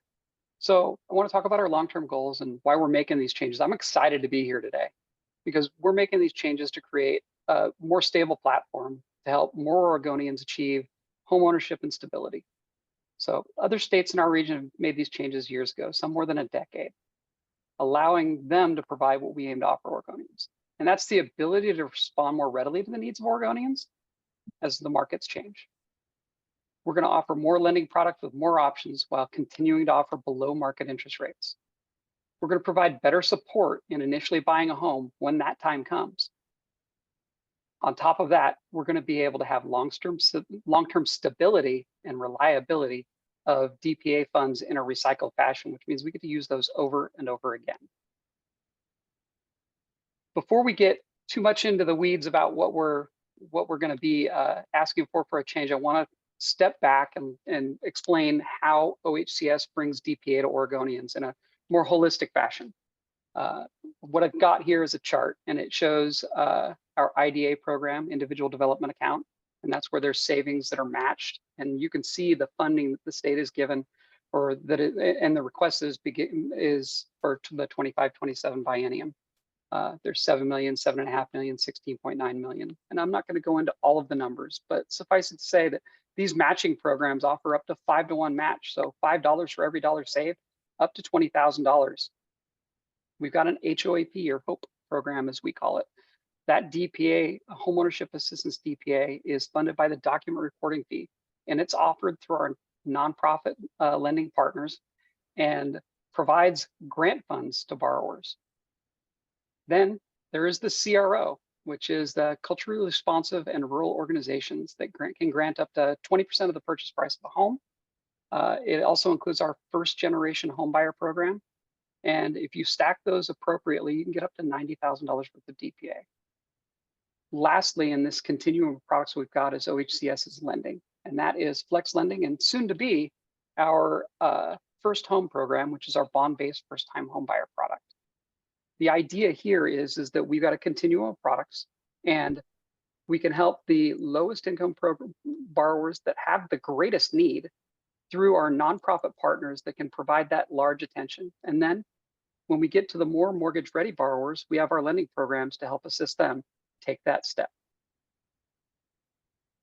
So now a little bit about the DPA program that we're bringing to you today. This is First Home. It is going to be a new product under Flex Lending. It consists of a Rate Advantage product and DPA, something that we haven't brought.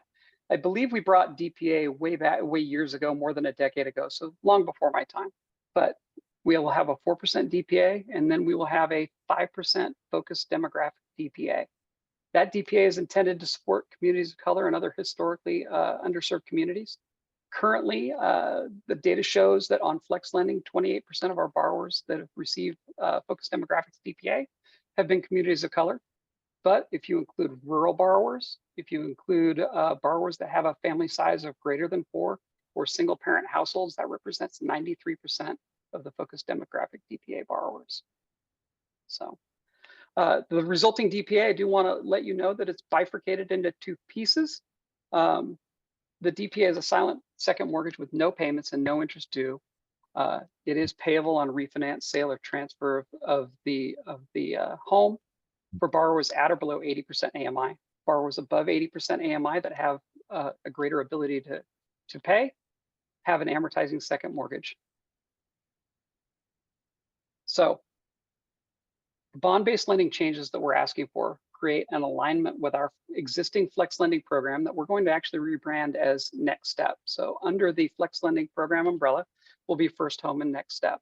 The servicing, compliance, and the loan delivery is all going to be in the same place. And the idea is to create more accessibility for borrowers and for lenders, make it easier to interact with, easier to use, and to reach more Oregonians. As a benefit of that, we're going to be able to securitize qualified mortgage loans into mortgage-backed securities, which is Matthew is going to speak about just in a second here. It creates incredible efficiencies for our bond program, and again, more benefits that we can give to Oregonians. Lastly, we're going to be able to triple the number of lenders that can offer the product. We've been stuck at about 9 lenders that can offer the Oregon Bond Program at this time. We currently allow 32 lenders are currently signed up to offer the Flex Lending program. As a result, 32 lenders will be able to offer this product as well. Matthew? Thanks, Scott. Chair Hall, members of the council, Director Bell, for the record, my name is Matthew Harris. I'm the Assistant Director of Capital Markets. So I run our capital finance debt management team here at OHCS. I'm excited to talk about some of these changes that we're asking for kind of on the back end that the borrowers typically don't see to help the financing improve overall to reach out and, as Scott mentioned, get more borrowers into the program. I'm excited that so a little bit of background, we're one of only, I believe, 4 states that still do what are called whole loan based bond programs, where we actually purchase the mortgages. We do, outsource the servicing and whatnot, but those are our loans on our books. By packaging them together into a mortgage-backed security, by securitizing these, they are then essentially guaranteed by quasi-federal government agencies, right? By Ginnie Mae, Fannie, Freddie, et cetera. And so the credit quality of these mortgage-backed securities that when we go out to sell bonds is stronger than our current whole loan program. That's why most HFAs have switched to this model of delivery.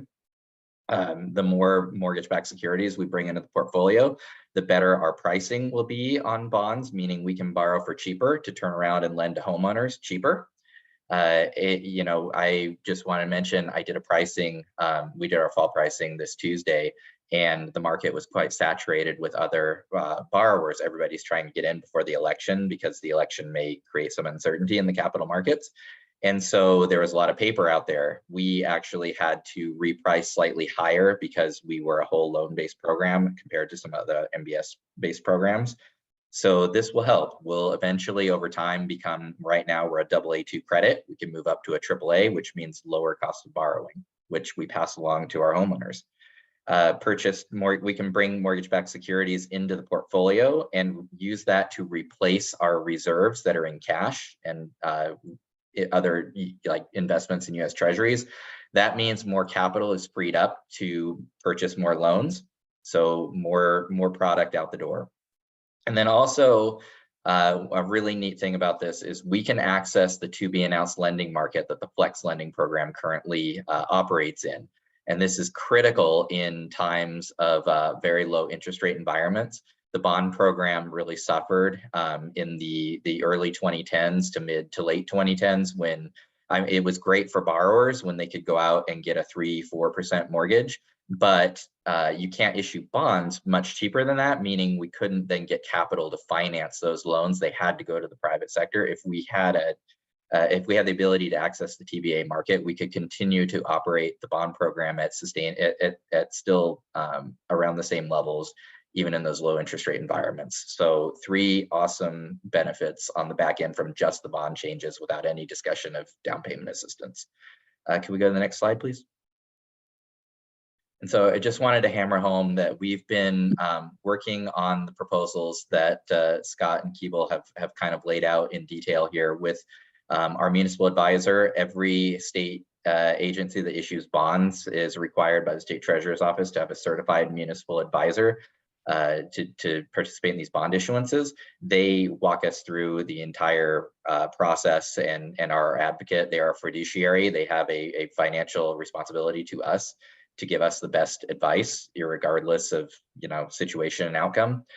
To the best of their opinion, they are the top-rated municipal advisor, either by volume or par amount. I can't remember which, but there are very few firms that specialize in only housing that provide this service, and we have one of the best that have worked through this entire process with us.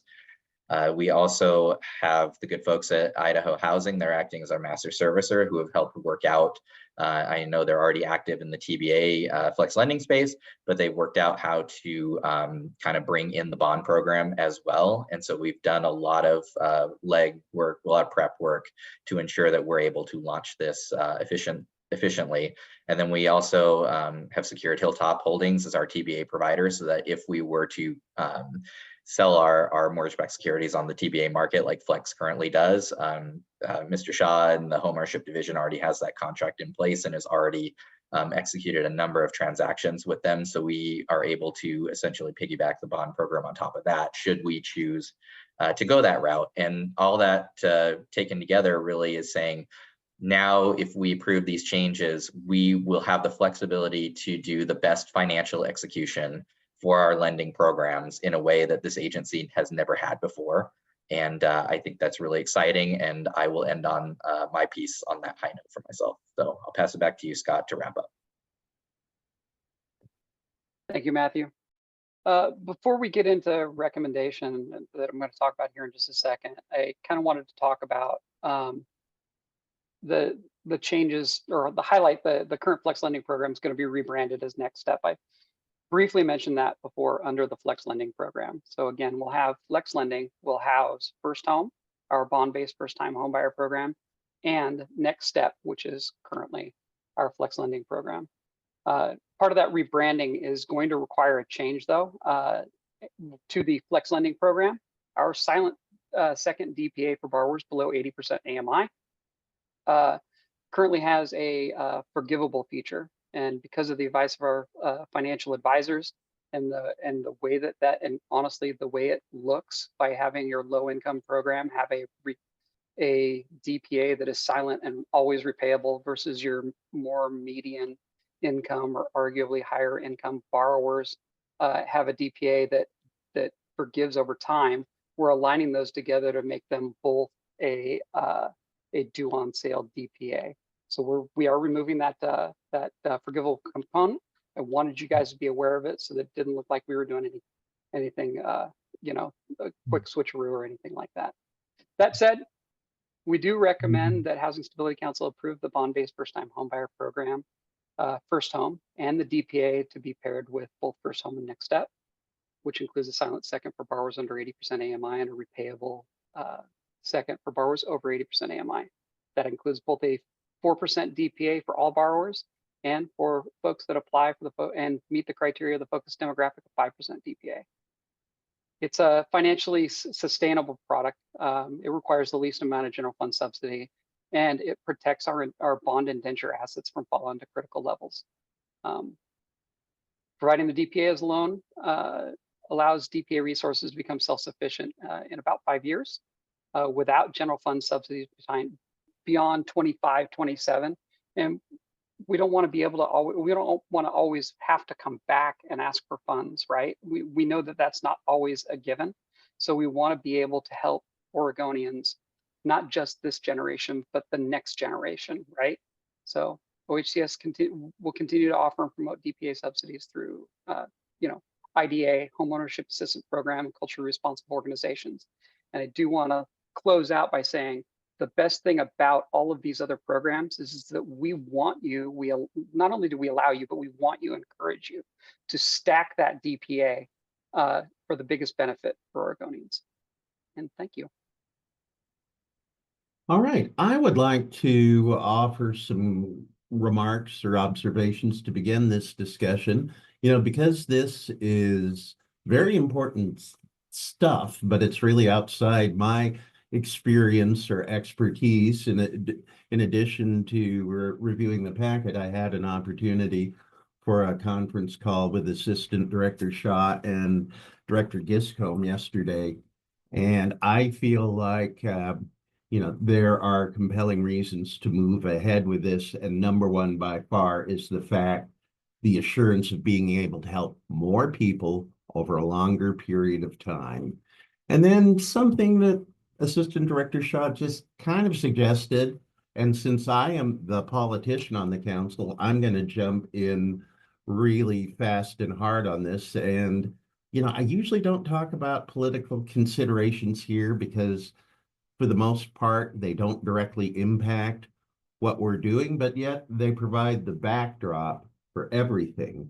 And I want you to travel back in time with me 10 years, 2014, different governor, different leadership in Salem.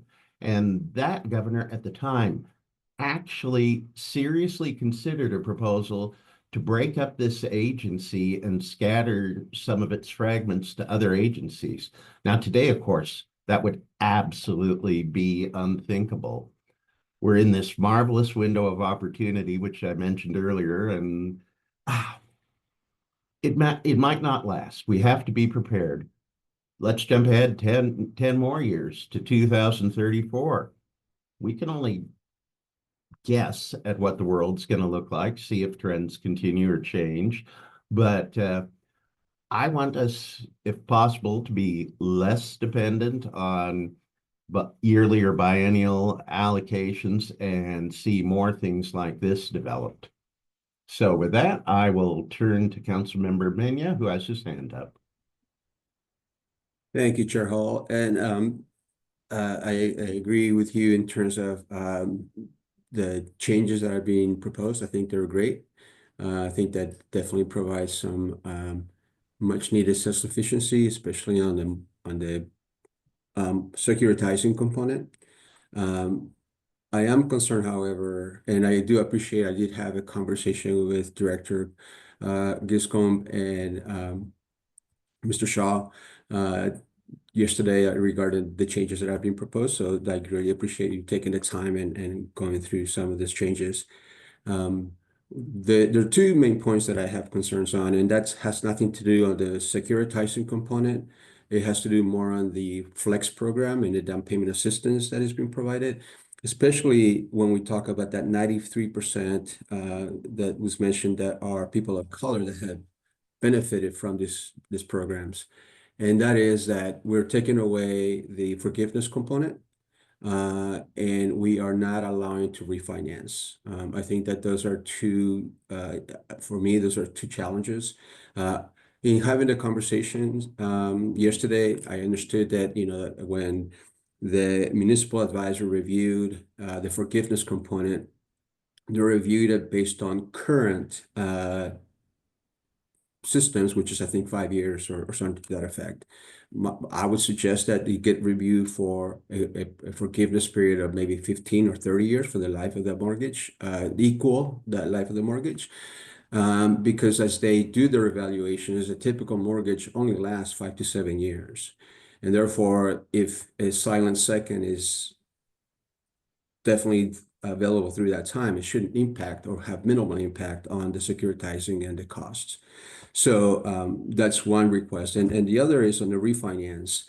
The challenge that I have on the refinance is that there are many times, and I've personally experienced this, where whether it's a better rate that you're trying to get, so it benefits you and you don't have enough equity to be able to pay off that amount that you owe, then you can't do it and you can't improve your situation. There are times where you finally get somebody that's going to college and you want to be able to pull some of that equity to pay for that kid to go to college, but you cannot maximize it because you have to pay this. I think that it doesn't create, I don't think, I'm not in the operations of the program, that it creates a lot more work. I think that it is a silent second, it would become a silent third, and it's part of that mortgage process. So those are my two concerns, and I just wanted to voice them out. Hey, Councilmember DeFontora. Thank you, Chair Hall, and thank you, Councilmember Mena, for your comments. They're similar to mine. Working with low-income populations, experiences probably a little bit differently, right? So I think that removing the forgivable component is entirely is problematic. I think generally the program refinements are good and the changes are good. But the thing that I keep stumbling on is, what if somebody winds up in foreclosure for circumstances beyond their control? It feels like this is potentially punitive when life happens. You know, people lose jobs. I mean, major illnesses, any number of things that could cause somebody to go into foreclosure, and taking away the ability to forgive part of the loan or allow them to refinance, it just seems maybe like we could be harming someone that we're intending to help. So I will leave my comments there. Thank you. Okay, any further comments and feedback? Questions, observations? All right, well, I guess that is the extent of our discussion on that for right now. Chair Hall. Yes, Director Yan, Assistant Director, Deputy Director. Bell, if I may, Yes, sir.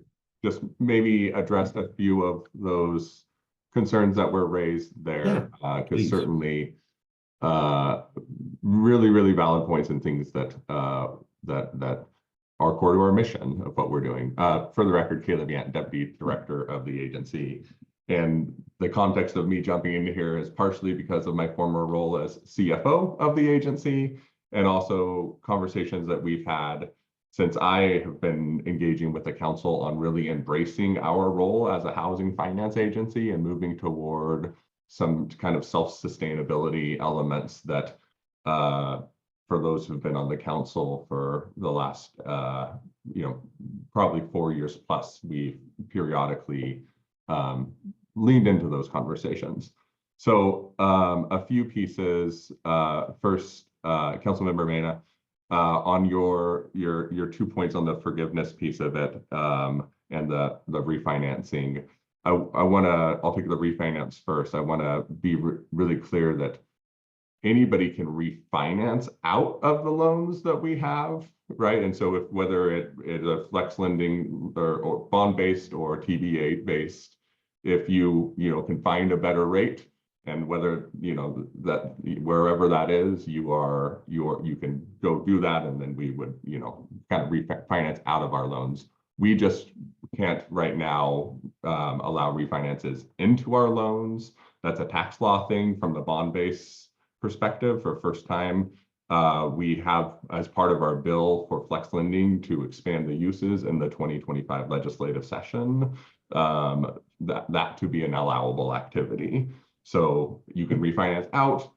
We are working to be able to say, go to people who want to see our loan as a better option for them to refinance into those loans.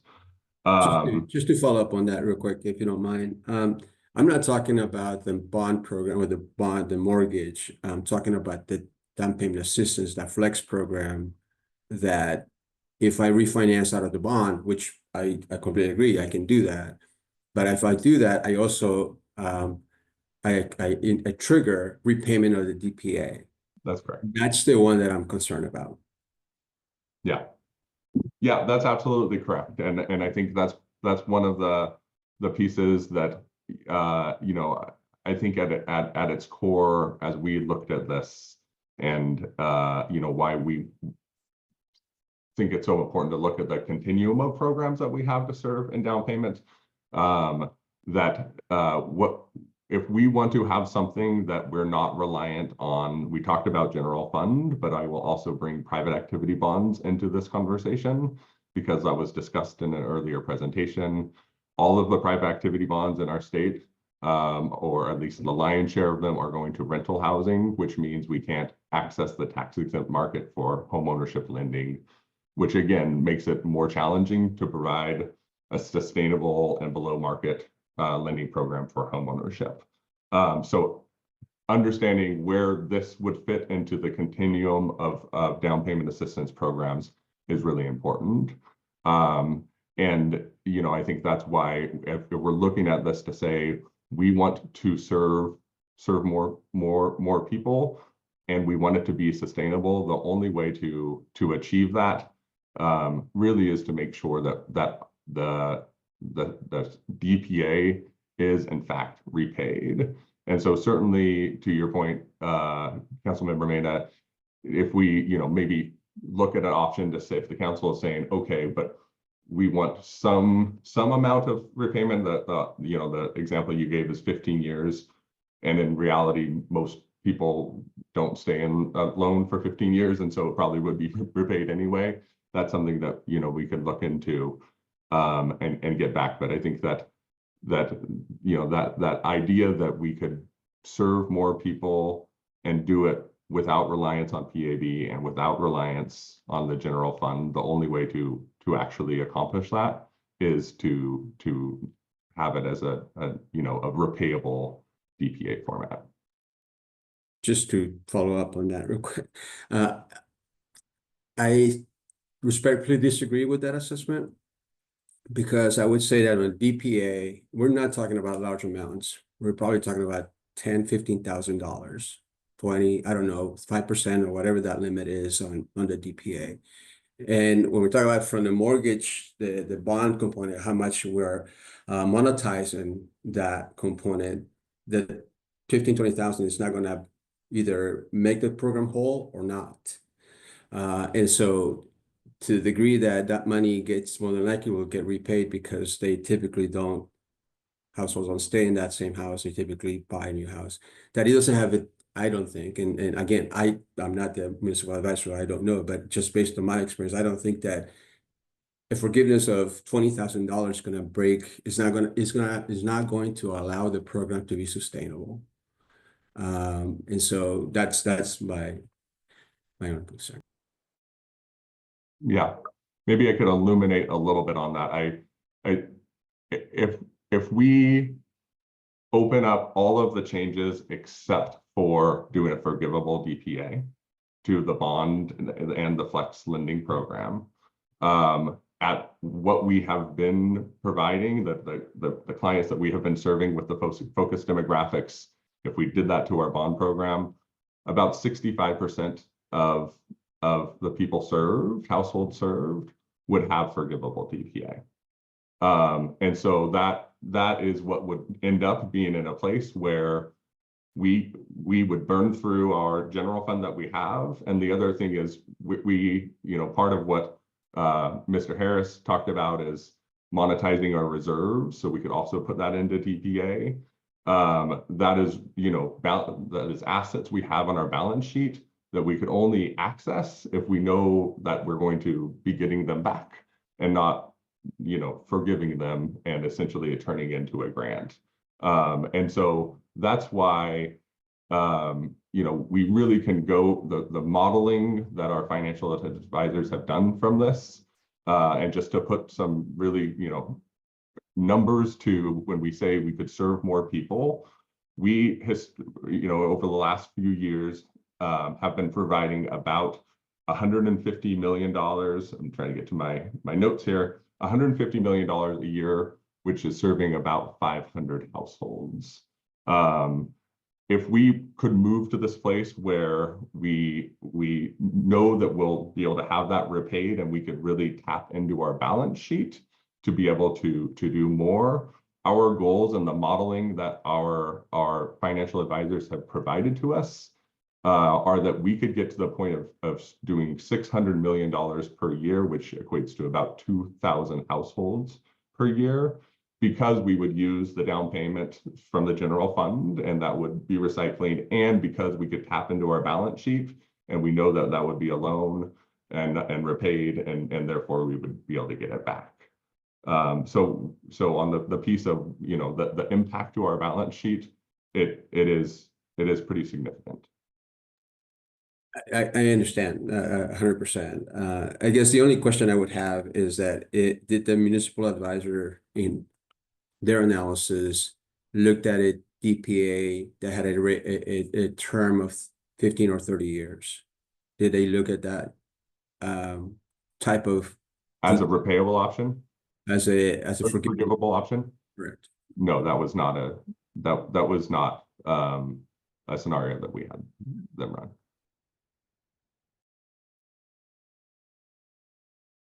If I may just chime in here very quickly, Chair Howell, I'm sorry, I Sure. got in front of you.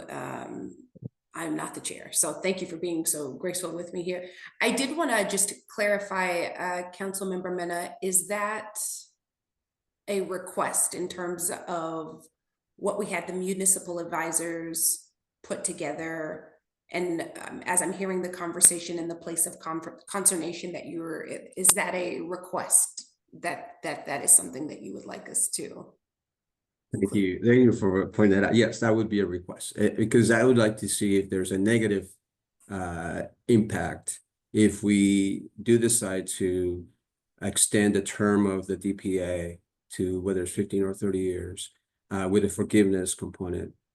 And if it has a refinance component, what would that look like? If it has a negative impact on what we're trying to do.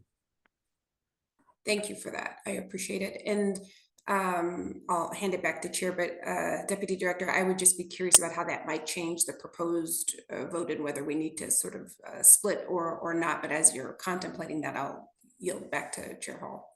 All right, Assistant Director Shaw. I thought there was going to be another answer to something, but okay.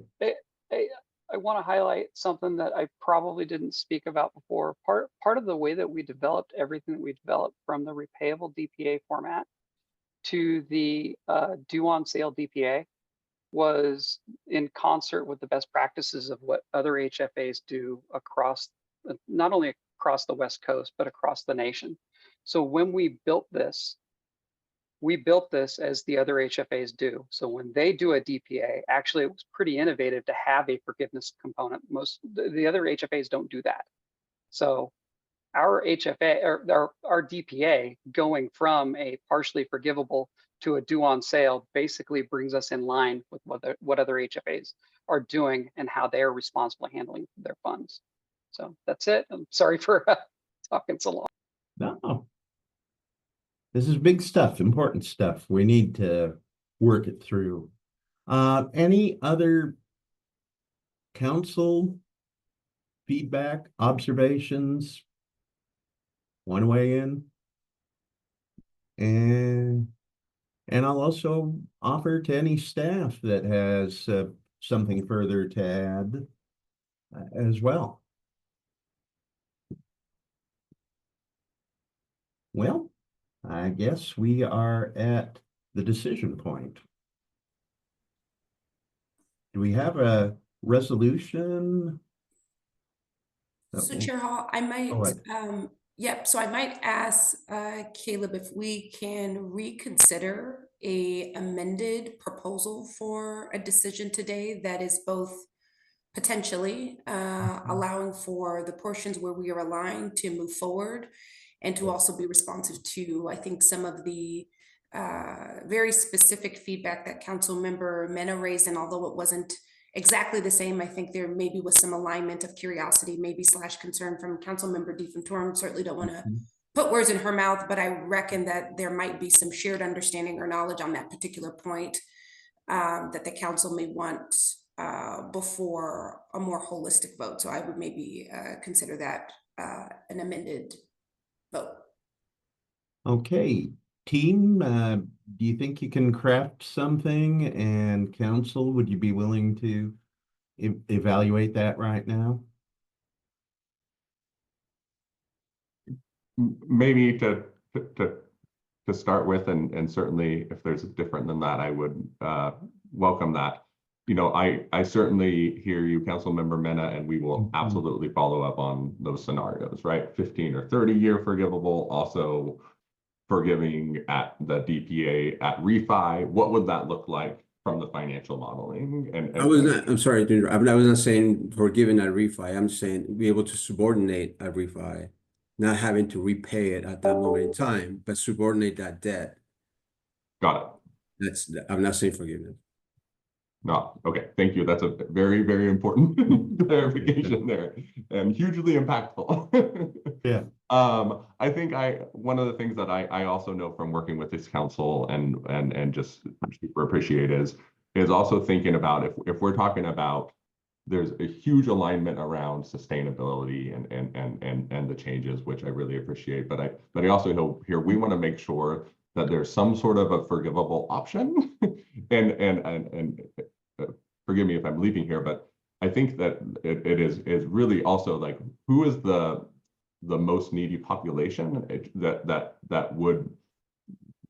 should receive that forgivable option. So I hear the specific modeling, and we'll absolutely come back with the impacts of that. But I'm also hearing a desire to have a forgivable option, and I'm making the leap that forgivable option should be going towards people who households who receive our lending that have the greatest need.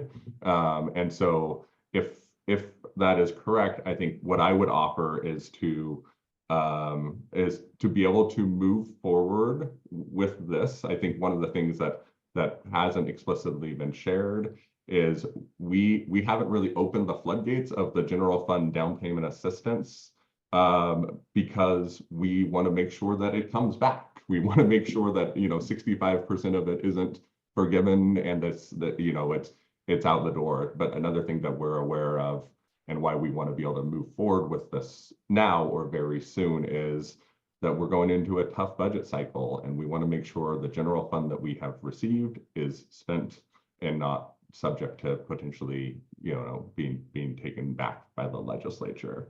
So I think what I would propose is to be able to move forward with what is in the packet, with the commitment to come back with a forgivable option to be added into our DPA lending. Okay. Is this something the council would be comfortable with? I think just from my perspective, I would be, as long as it is something that we don't take too long on, because then I tend to forget. We tend to forget, and nothing. So that's I'm fine with that. Thank you. Okay, could we get a motion, please? I'll motion. Okay, and a second, please. Second. Thank you. And now a roll call, please. Thank you, Chair Hall. Councilmember DeFontorum. Yes. Chair Hall. Yes. Councilmember Mena. Yes. Councilmember Rogers. Yes. Councilmember Harris. Yes. Councilmember Meehan. Yes. Councilmember Willard. Yes. Thank you. Motion passes. Great. Chair Hall, if I may just Yes. have Shiloh a note for the record, since we are taking point each month on follow-up items that we can do so here and document that as a follow-up. And then what we'll aim to do, council, is follow up with a no later than date, just so that the council has visibility on not when something's coming back, but also a date that's also within the reasonable bounds of our memory as well. So we will note that and then make sure that there is a no later than date for our tracking. Great. Thank Thanks, you. everybody. And now we're moving on to Lyft. Thank you all for this robust conversation. Really appreciate it. Next, process up will be our Lyft framework by Assistant Director Ken Carvis. Thank you, Director Giscombe, and good morning slash afternoon, Chair Hall, council members, and Director Bell. My name is Talia Khan-Kravis, and I use she, her pronouns. I'm the Assistant Director of Homeownership Programs. I'm excited to be here today to share some updates to our Lyft homeownership program. I'll start with data on impact to date, tell you about our Lyft work group, and then discuss the framework for the coming year. So just a quick refresher on Lyft. I know you've heard a lot about it today already, but it's funded by Article 11Q bonds. You can see the type of projects that it funds on the slide. And so far, we've just used it for the first case here, new construction of affordable homeownership units. And due to bond requirements, homeownership developers must be a nonprofit / eligible covenant holder and use a shared equity model like a community land trust or leasehold condo. The homes must be built within 36 months and are sold to households with incomes at or below 80% area median income.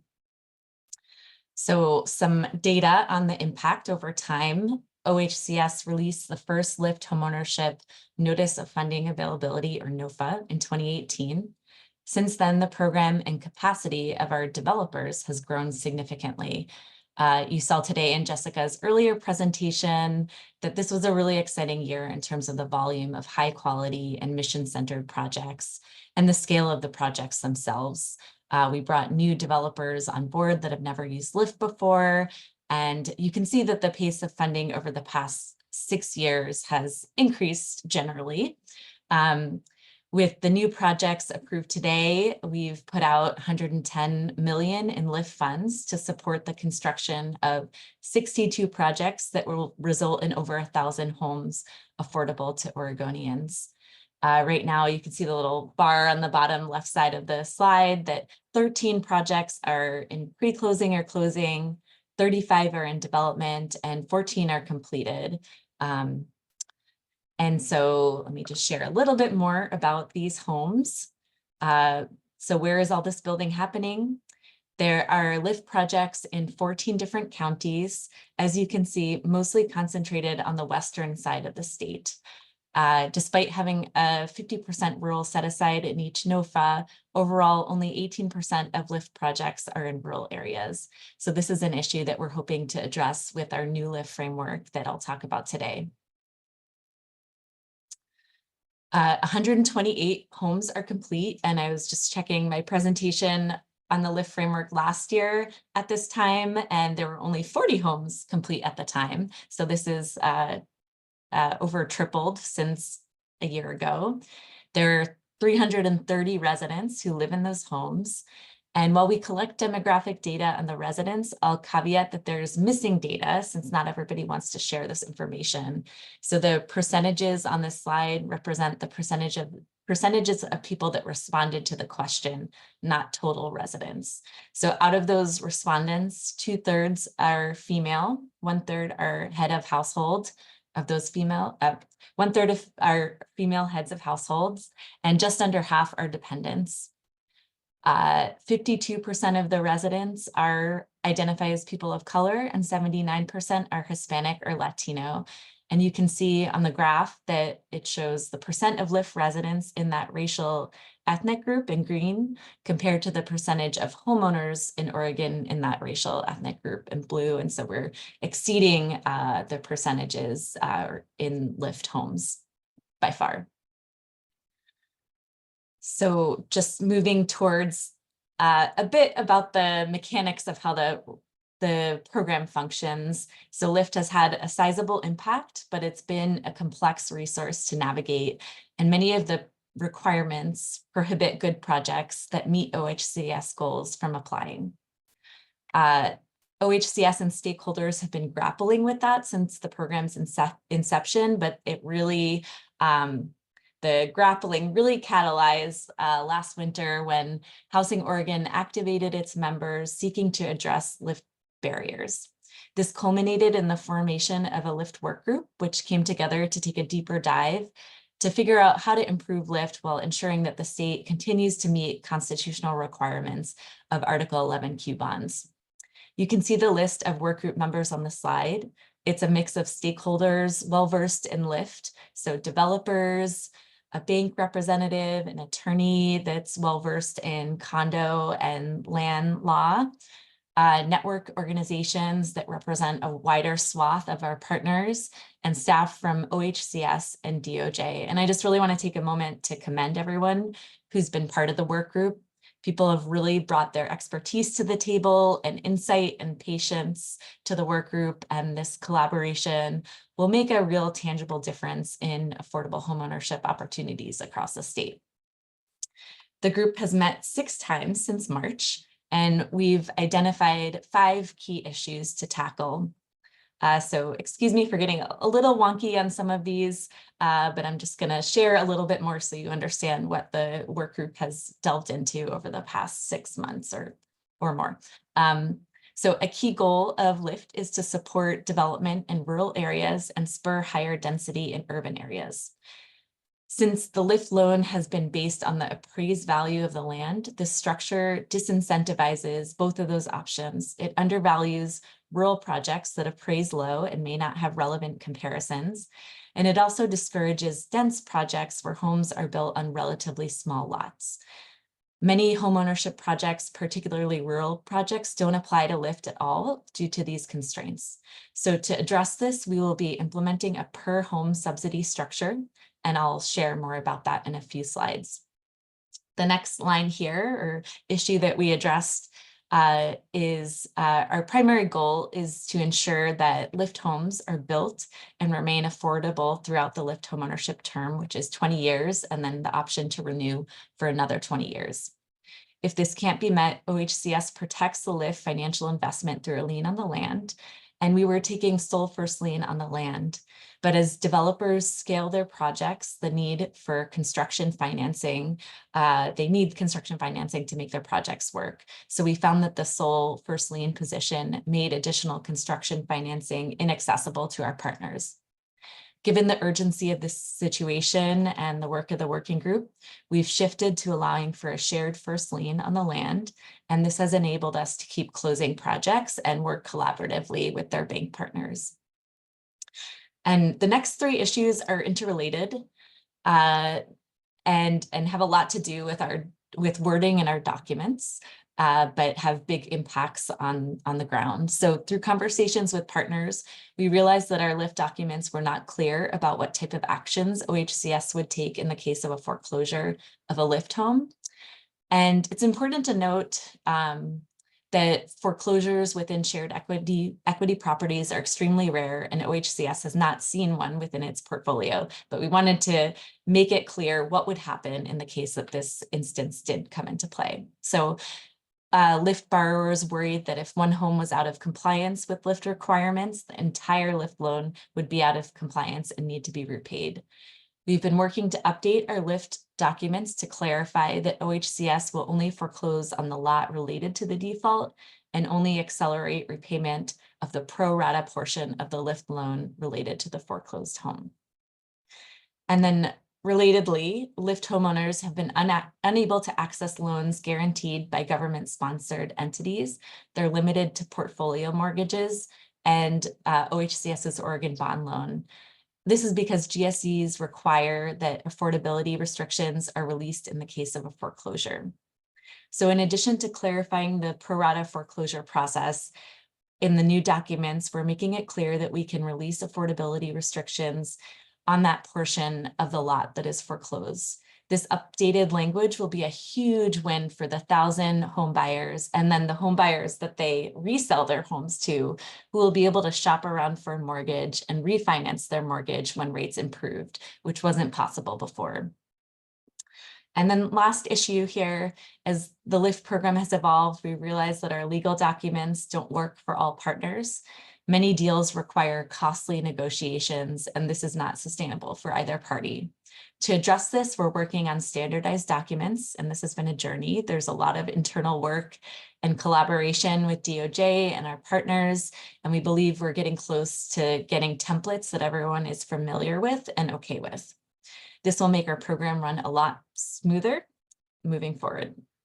So that's our LIFT working group. And in addition to the LIFT work group, which has precipitated some really large structural changes to LIFT that will make a big difference, we've been doing some intensive stakeholder engagement over the past few months.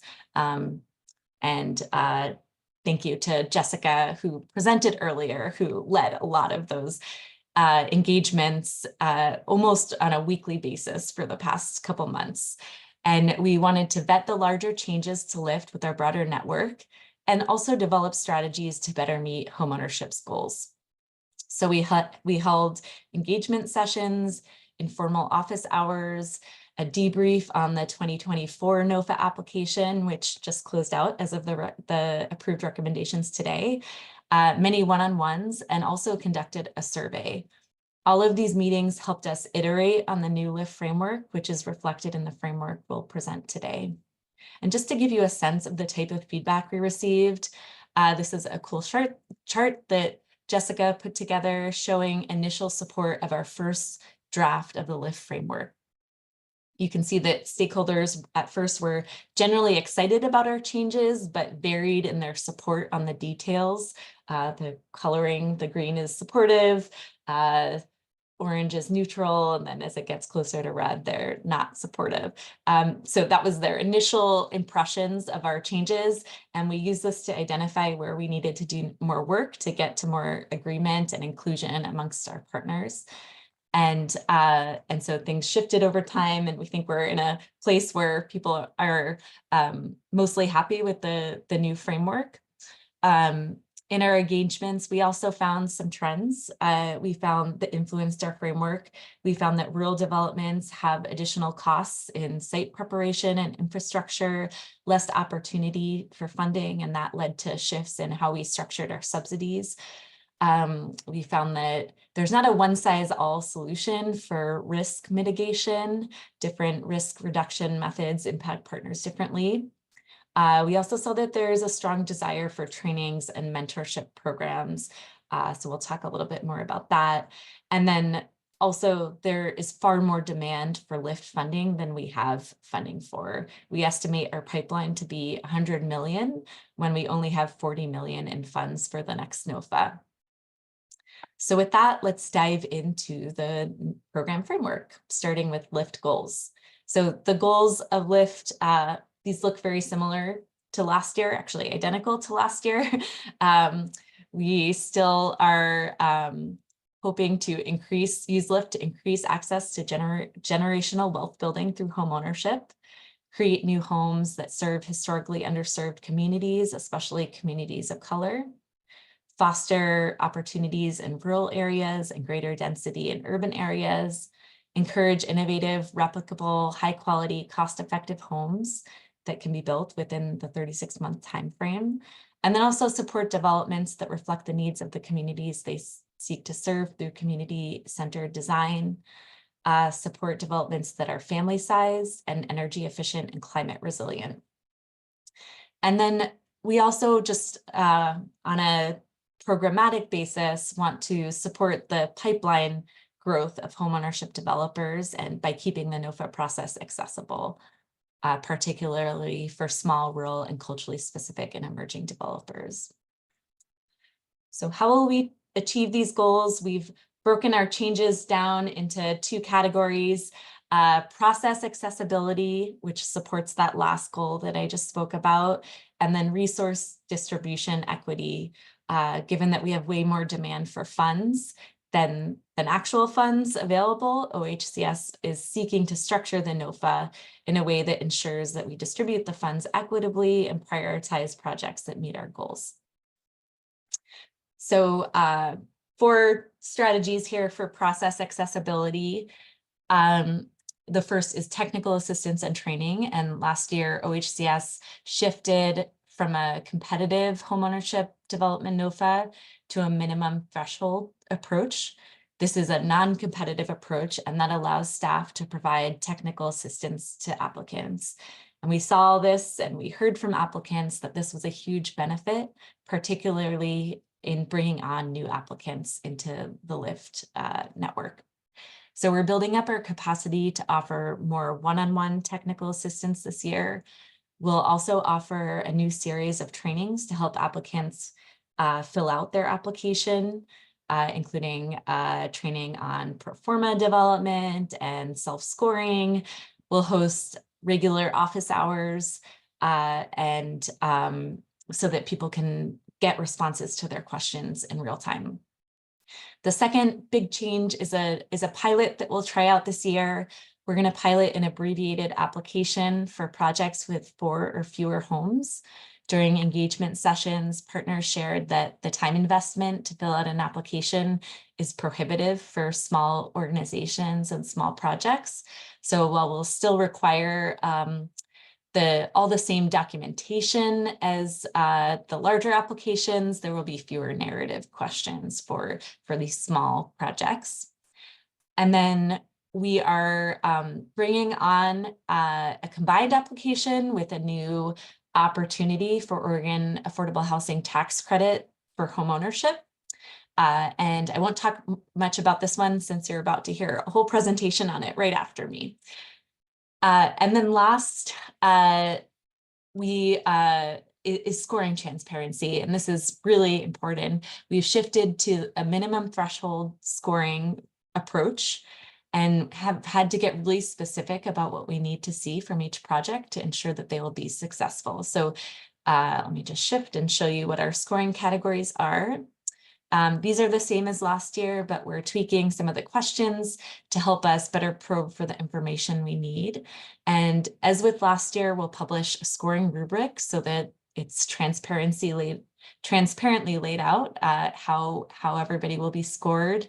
And each applicant will score themselves against the rubric. We found that helps applicants become familiar with what we're looking for, and then also allows OHCS scorers to see where there may be discrepancies in perceptions of the project, so we can ask further questions and seek better understanding. So the categories are development capacity, development experience, equity and community engagement, financial viability, project characteristics, and stewardship experience. So next, I'll talk about resource distribution equity. And this really hits at the biggest change that we're making to LIFT, and that's the shift in how we size the LIFT loan. We're shifting from limiting the value of the LIFT loan to the appraised value of the land to a per home subsidy based on the bedroom size to better reach rural projects and projects that add density. So the table here shows our new structure. It's based on industry construction data, OHCS internal data on LIFT homeownership costs, and feedback from homeownership developers. This is a major accomplishment of the work group, and we hope this really increases the viability of projects out there.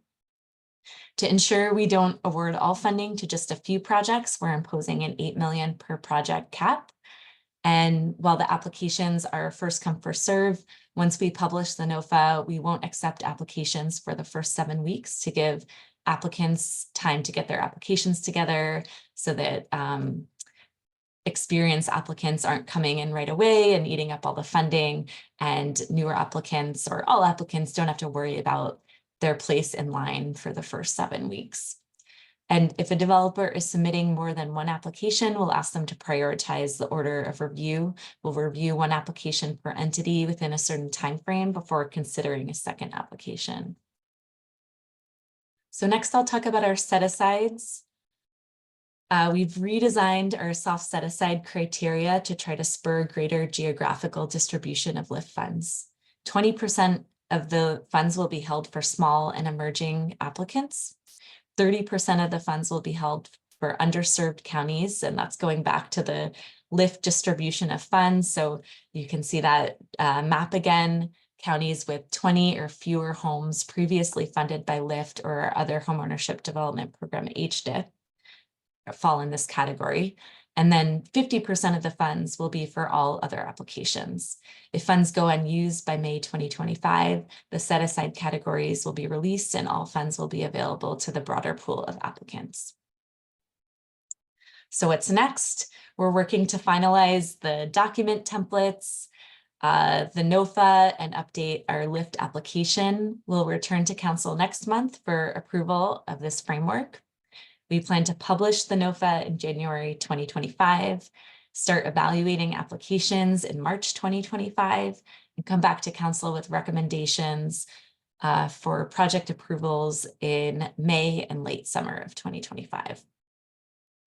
And just thinking about the future of LIFT, we know we'll learn a lot from this shift in funding structure and that we're not done improving the program. Some things on the docket for us, depending on legislative investments, are aligning with the ORCA process to support developers throughout all stages of development, convening more technical assistance and mentorship opportunities for homeownership developers, and just continuing to learn from project growth. So with that, we'd love to hear your feedback on this framework and answer any questions. All right, council. We're looking for feedback and questions.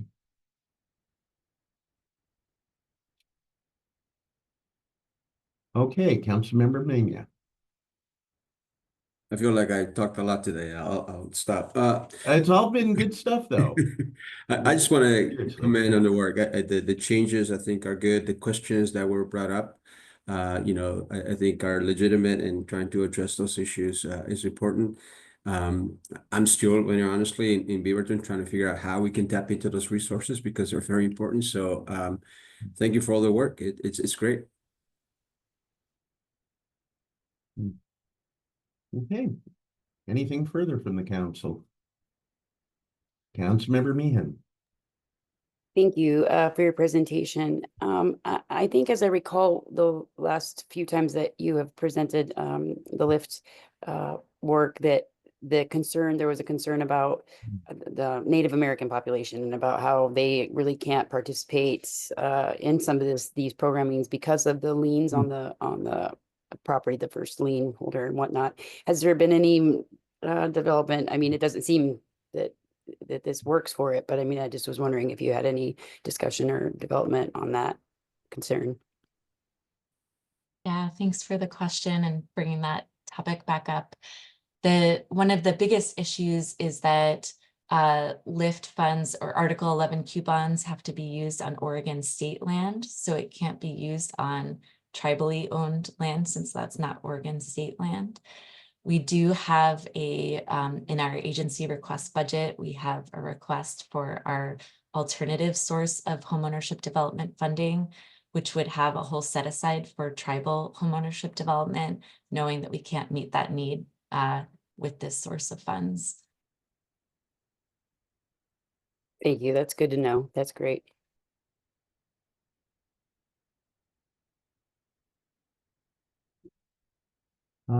Anybody else on the council right now?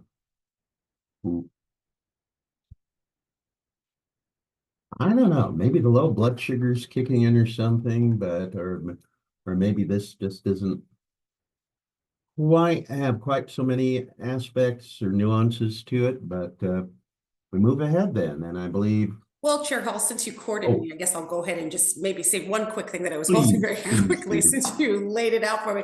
I'll maybe just mention a couple of very quick things, and then I'll yield to you so that we can get to a vote and or additional questions or discussions. So one is, yes, I want to first by just echoing the sentiment at the top that there were a lot of partners that made a commitment to put their own time and energy, excuse me, and sweat equity into this process. and frankly didn't know what the other side was going to look like. So when you start these endeavors, you never know what progress, if any progress, is going to be made on the other side. And so I have to give so much appreciation to our team for facilitating that and being so open to feedback, and then for people who helped shape this and make it possible. The other thing I'll say here very quickly is sometimes these types of seemingly technical things don't feel like the most prime areas for progress. And I would just say that you will continue to see trends and things for us such in this way, where not all progress is tied to something brand new.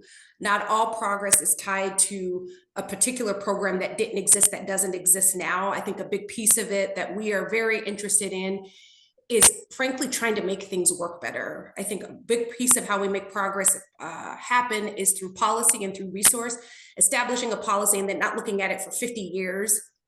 Probably not the decades of missed area of progress. And so I think we are very much interested in looking at how we can continue to make the things that we have work better.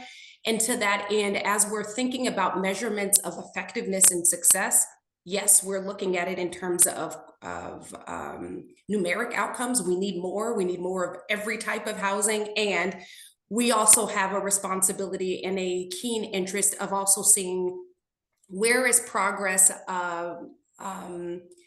where are we seeing progress for who, and who is being left out, and to be very specific about that. And so I think we will continue to name that that is a shortcoming in Q bonds, the fact that it cannot be used on tribal lands. It's not a dig on anybody, it's just a miss.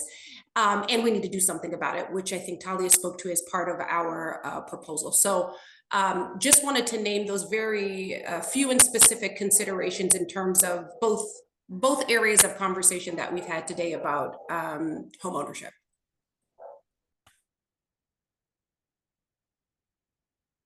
All right. So let's see, are we at decision point now then? Okay. Then somebody like to make a formal motion to adopt these rules? Anybody? Chair Hall? Yes. This is actually just a briefing. Oh, okay, Welcome to I'm approve sorry. it this month, I but got we behind can come myself. back next That's month right. for the That's approval. right. So we are done with Lyft, but Thank Talia, you. you're leading us through our last item, it looks like, on the agenda today. So Great, yeah, and I'll actually, this is an exciting new tool that we're adding to the homeownership development toolbox. This is the Oregon Affordable Housing Tax Credit has long been an important tool in the rental housing division. And I'll pass it over to Tasha Worth to talk about the changes that we're making to bring some of the resources to the homeownership division. But I also just wanted to mention that Tasha is presenting. We also have Martin Jarvis with us today, who is the tax credit analyst on the affordable rental housing side. So this has been a great collaboration between the two divisions, and affordable rental housing is the administrator of these credits and has been guiding home ownership and how we can use them for this specific use case. So Martin will be here to answer other questions. And Tasha, thank you for your hard work, and I'll pass it over to you to present. Thank you so much. Please allow me a second to share my screen. sure.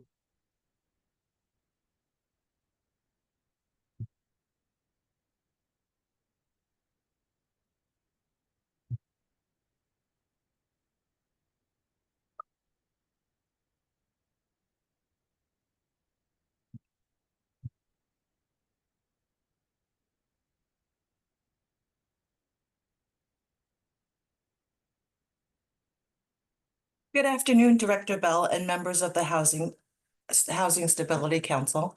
My name is Tasha Worth, and I use she, her pronouns, and I'm the State Tax Credit Analyst for the Home Ownership Division here at OHCS. Today, I'll be outlining the expansion of the Oregon Affordable Housing Tax Credit Program, or OAHTC, specifically focusing on the newly established OAHTC Homeownership Program.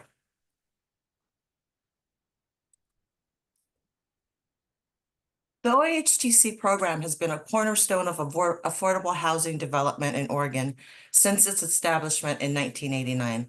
The program incentivizes affordable housing by providing state tax benefits to lenders, which help reduce interest rates on loans for a variety of housing projects, such as construction, rehabilitation, and refinancing of affordable homes. Historically, this program has been primarily utilized for multifamily rental projects, often in conjunction with other funding sources such as LIHTC and LIFT. However, the recent amendment of House Bill 2071-A, which passed in 2023, expands the OHTC program to include limited equity cooperatives or LECs as an eligible entity that allows OHCS to establish the OAHTC homeownership program. This program will help reduce housing costs with LEC residents by providing tax credits to the developers' lenders on their permanent loans. So let's delve into what a limited equity cooperative is. Basically, in a LEC, members hold shares in the cooperative instead of owning their own units outright. Unlike traditional homeownership models where buyers receive a warranty deed, LEC buyers sign a proprietary lease that allows them to occupy a specific unit in exchange for their membership share. LECs prioritize affordable housing by limiting share buy-ins to households with incomes at 80% or lower of area median income, and the resale of the share prices is capped by a formula to ensure long-term affordability for future residents. This model fosters a democratic governance structure where shareholders elect their board of directors to set policies and manage operations for the property. Instead of traditional monthly mortgage payments, co-op members pay monthly carrying charges, which cover debt service, operating costs, and reserves. This makes LECs an excellent option for those who may not be able to qualify for a traditional mortgage. This diagram here illustrates the innovative approach to affordable homeownership by pairing community land trusts, or CLTs, and LECs. Future residents buy memberships of the LEC, which owns the home, and they sign a proprietary lease that allows them to occupy the specific unit. The CLT owns the land and leases the land long-term, typically 99 years. And then the traditional, typically for 99 years. And also typically traditional CLTs require individuals to obtain mortgages for their home. But through this hybrid model, residents can purchase the shares directly from the LEC and skip the arduous mortgage application process. The reason LECs can offer direct purchases of the shares is because they secure one blanket mortgage or a permanent loan that is collectively paid by the LEC members or residents. Shown here is an actual village that Square One Villages has created, and the name of the project is called Peace Village. So basically, in Oregon, the concept of LECs was championed by this nonprofit, Square One Villages, and it's a nonprofit dedicated to innovative housing solutions. The recent project, which is pictured here, Peace Village in Eugene, is a 70-unit LEC that serves individuals earning 60% of the area median income. Residents were able to move into the homes with a purchase share price of $5,000 and pay monthly carrying charges of anywhere between $450 to $750 a month, depending on the unit size. The monthly carrying charges includes the unit's portion of the mortgage payment, all utilities, operating costs, and replacement reserves. I think that's a great deal. Anyways, this model exemplifies how a CLT-like hybrid model of homeownership can promote long-term affordability. A little fun fact about this slide here. You may notice that the parking lot is located away from the units. Apparently, this was a deliberate design choice aimed at fostering a sense of community. The designers wanted to encourage residents to walk through the village to reach their units, hoping to increase the chances of encountering neighbors and sparking conversations. I thought that was an interesting tidbit. Next, I'm going to talk about the OHTC homeownership goals and priorities. So now you've had a little bit of background about LEX and OHTC. I'll talk about how OHCS will structure this resource within the homeownership context. The primary goal of the OHTC homeownership program is to increase affordable housing for low to moderate income households by offering tax credits to the developer's lender. We aim to lower financing costs, ensure that housing remains accessible for those earning 80% or lower in area median income. Additionally, this program adds another tool that can be leveraged with other grants and funds to support the creation of more affordable homes in Oregon.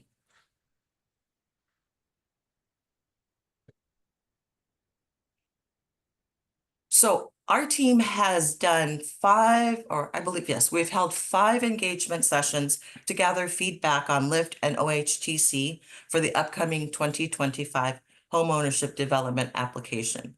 We also met with individual LEX stakeholders and surveyed our nonprofit developer partners to gauge the demand for the LEX. Notably, 42% of those surveyed showed interest in the hybrid CLT LEC models that are considering creating LECs for their organization within the next 5 years. The survey results highlight a strong community desire for these new options.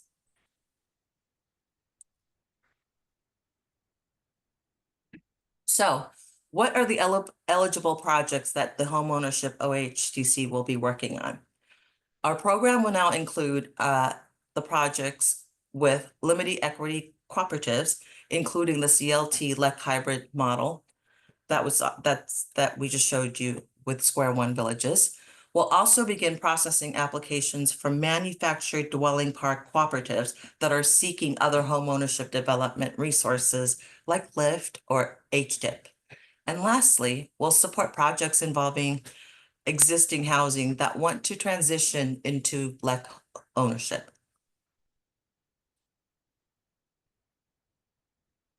So how we're going to implement this, the implementation process is, well, let me back up a little. OHCS has allocated a soft cap to the homeownership division of $2.5 million. For context, $2.5 million in tax credits will support up to $65 million in loans when amortized over 30 years at a 4% interest rate.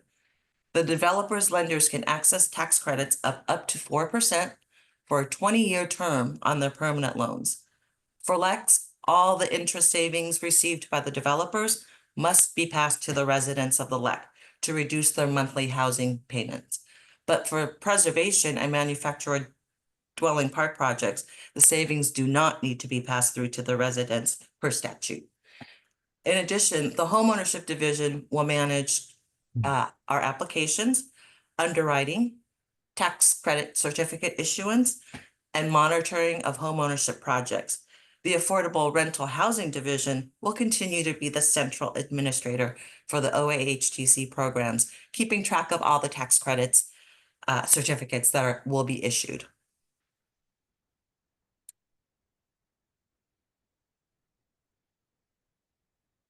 Developers can apply for the OHTC homeownership as a standalone source, or they can apply through the 2025 homeownership development NOFA to be included in their funding stack with LIFT and other homeownership development funds. Applications will be evaluated based on financial viability, community engagements, and other criteria, basically piggybacking on the LIFT NOFA, LIFT 2025 NOFA.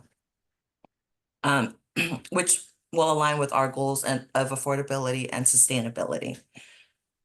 Applicants will also need to have a committed lender who must provide OHCS with a letter of intent for the permanent loan that they're intending to get. So, looking ahead, we plan to finalize the program documents, finalize the homeownership development NOFA, and present our proposal to the Housing Stability Council for approval in December of 2024. Following that, we will officially launch the program in January 2025 alongside the 2025 homeownership development application via the notice of funding availability process. Our team is dedicated to supporting applicants throughout the application process, and we will be offering guidance by hosting monthly office hours to address any questions related to the OAHTC homeownership program and the 2025 homeownership NOFA. In close, the OAHTC homeownership program represents a significant advancement in our efforts to enhance affordable housing options and increase the inventory of affordable homes in Oregon. Thank you so much for your time and attention. I'm happy to answer any questions. All right, council, question time. Councilmember Rogers. Hi, thank you for the presentation. I'm curious about change in ownership with the Lex type of property. So as far as passing it on to a family member, or how would you decide you no longer want to be part of that community? What happens? So you would just put the LEC up for sale, and I believe they have their own internal waiting list, especially for the Peace Village Co-op. There'll be people on the waiting list ready to buy to the next one. But since everything is limited, it can be sold to the next family affordably. Okay.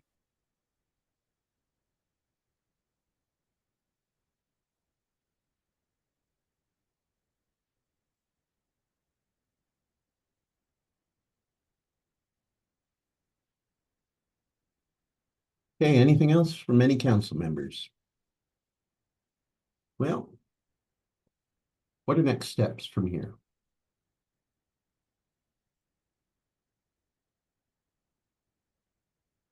Chair Hall, next steps are we'll come back to council next month with just a recap of this model.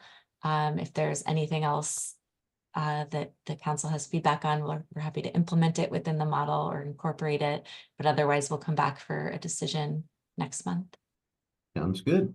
Chair Hall, can I ask a follow-up Of course. question for going back just half a step to Councilmember Rogers? I just wanted to check in, council member, to see if there was additional follow-up or information that you were seeking in context to your question so that we can be responsive to that. If not, that's fine, but wanted to be certain.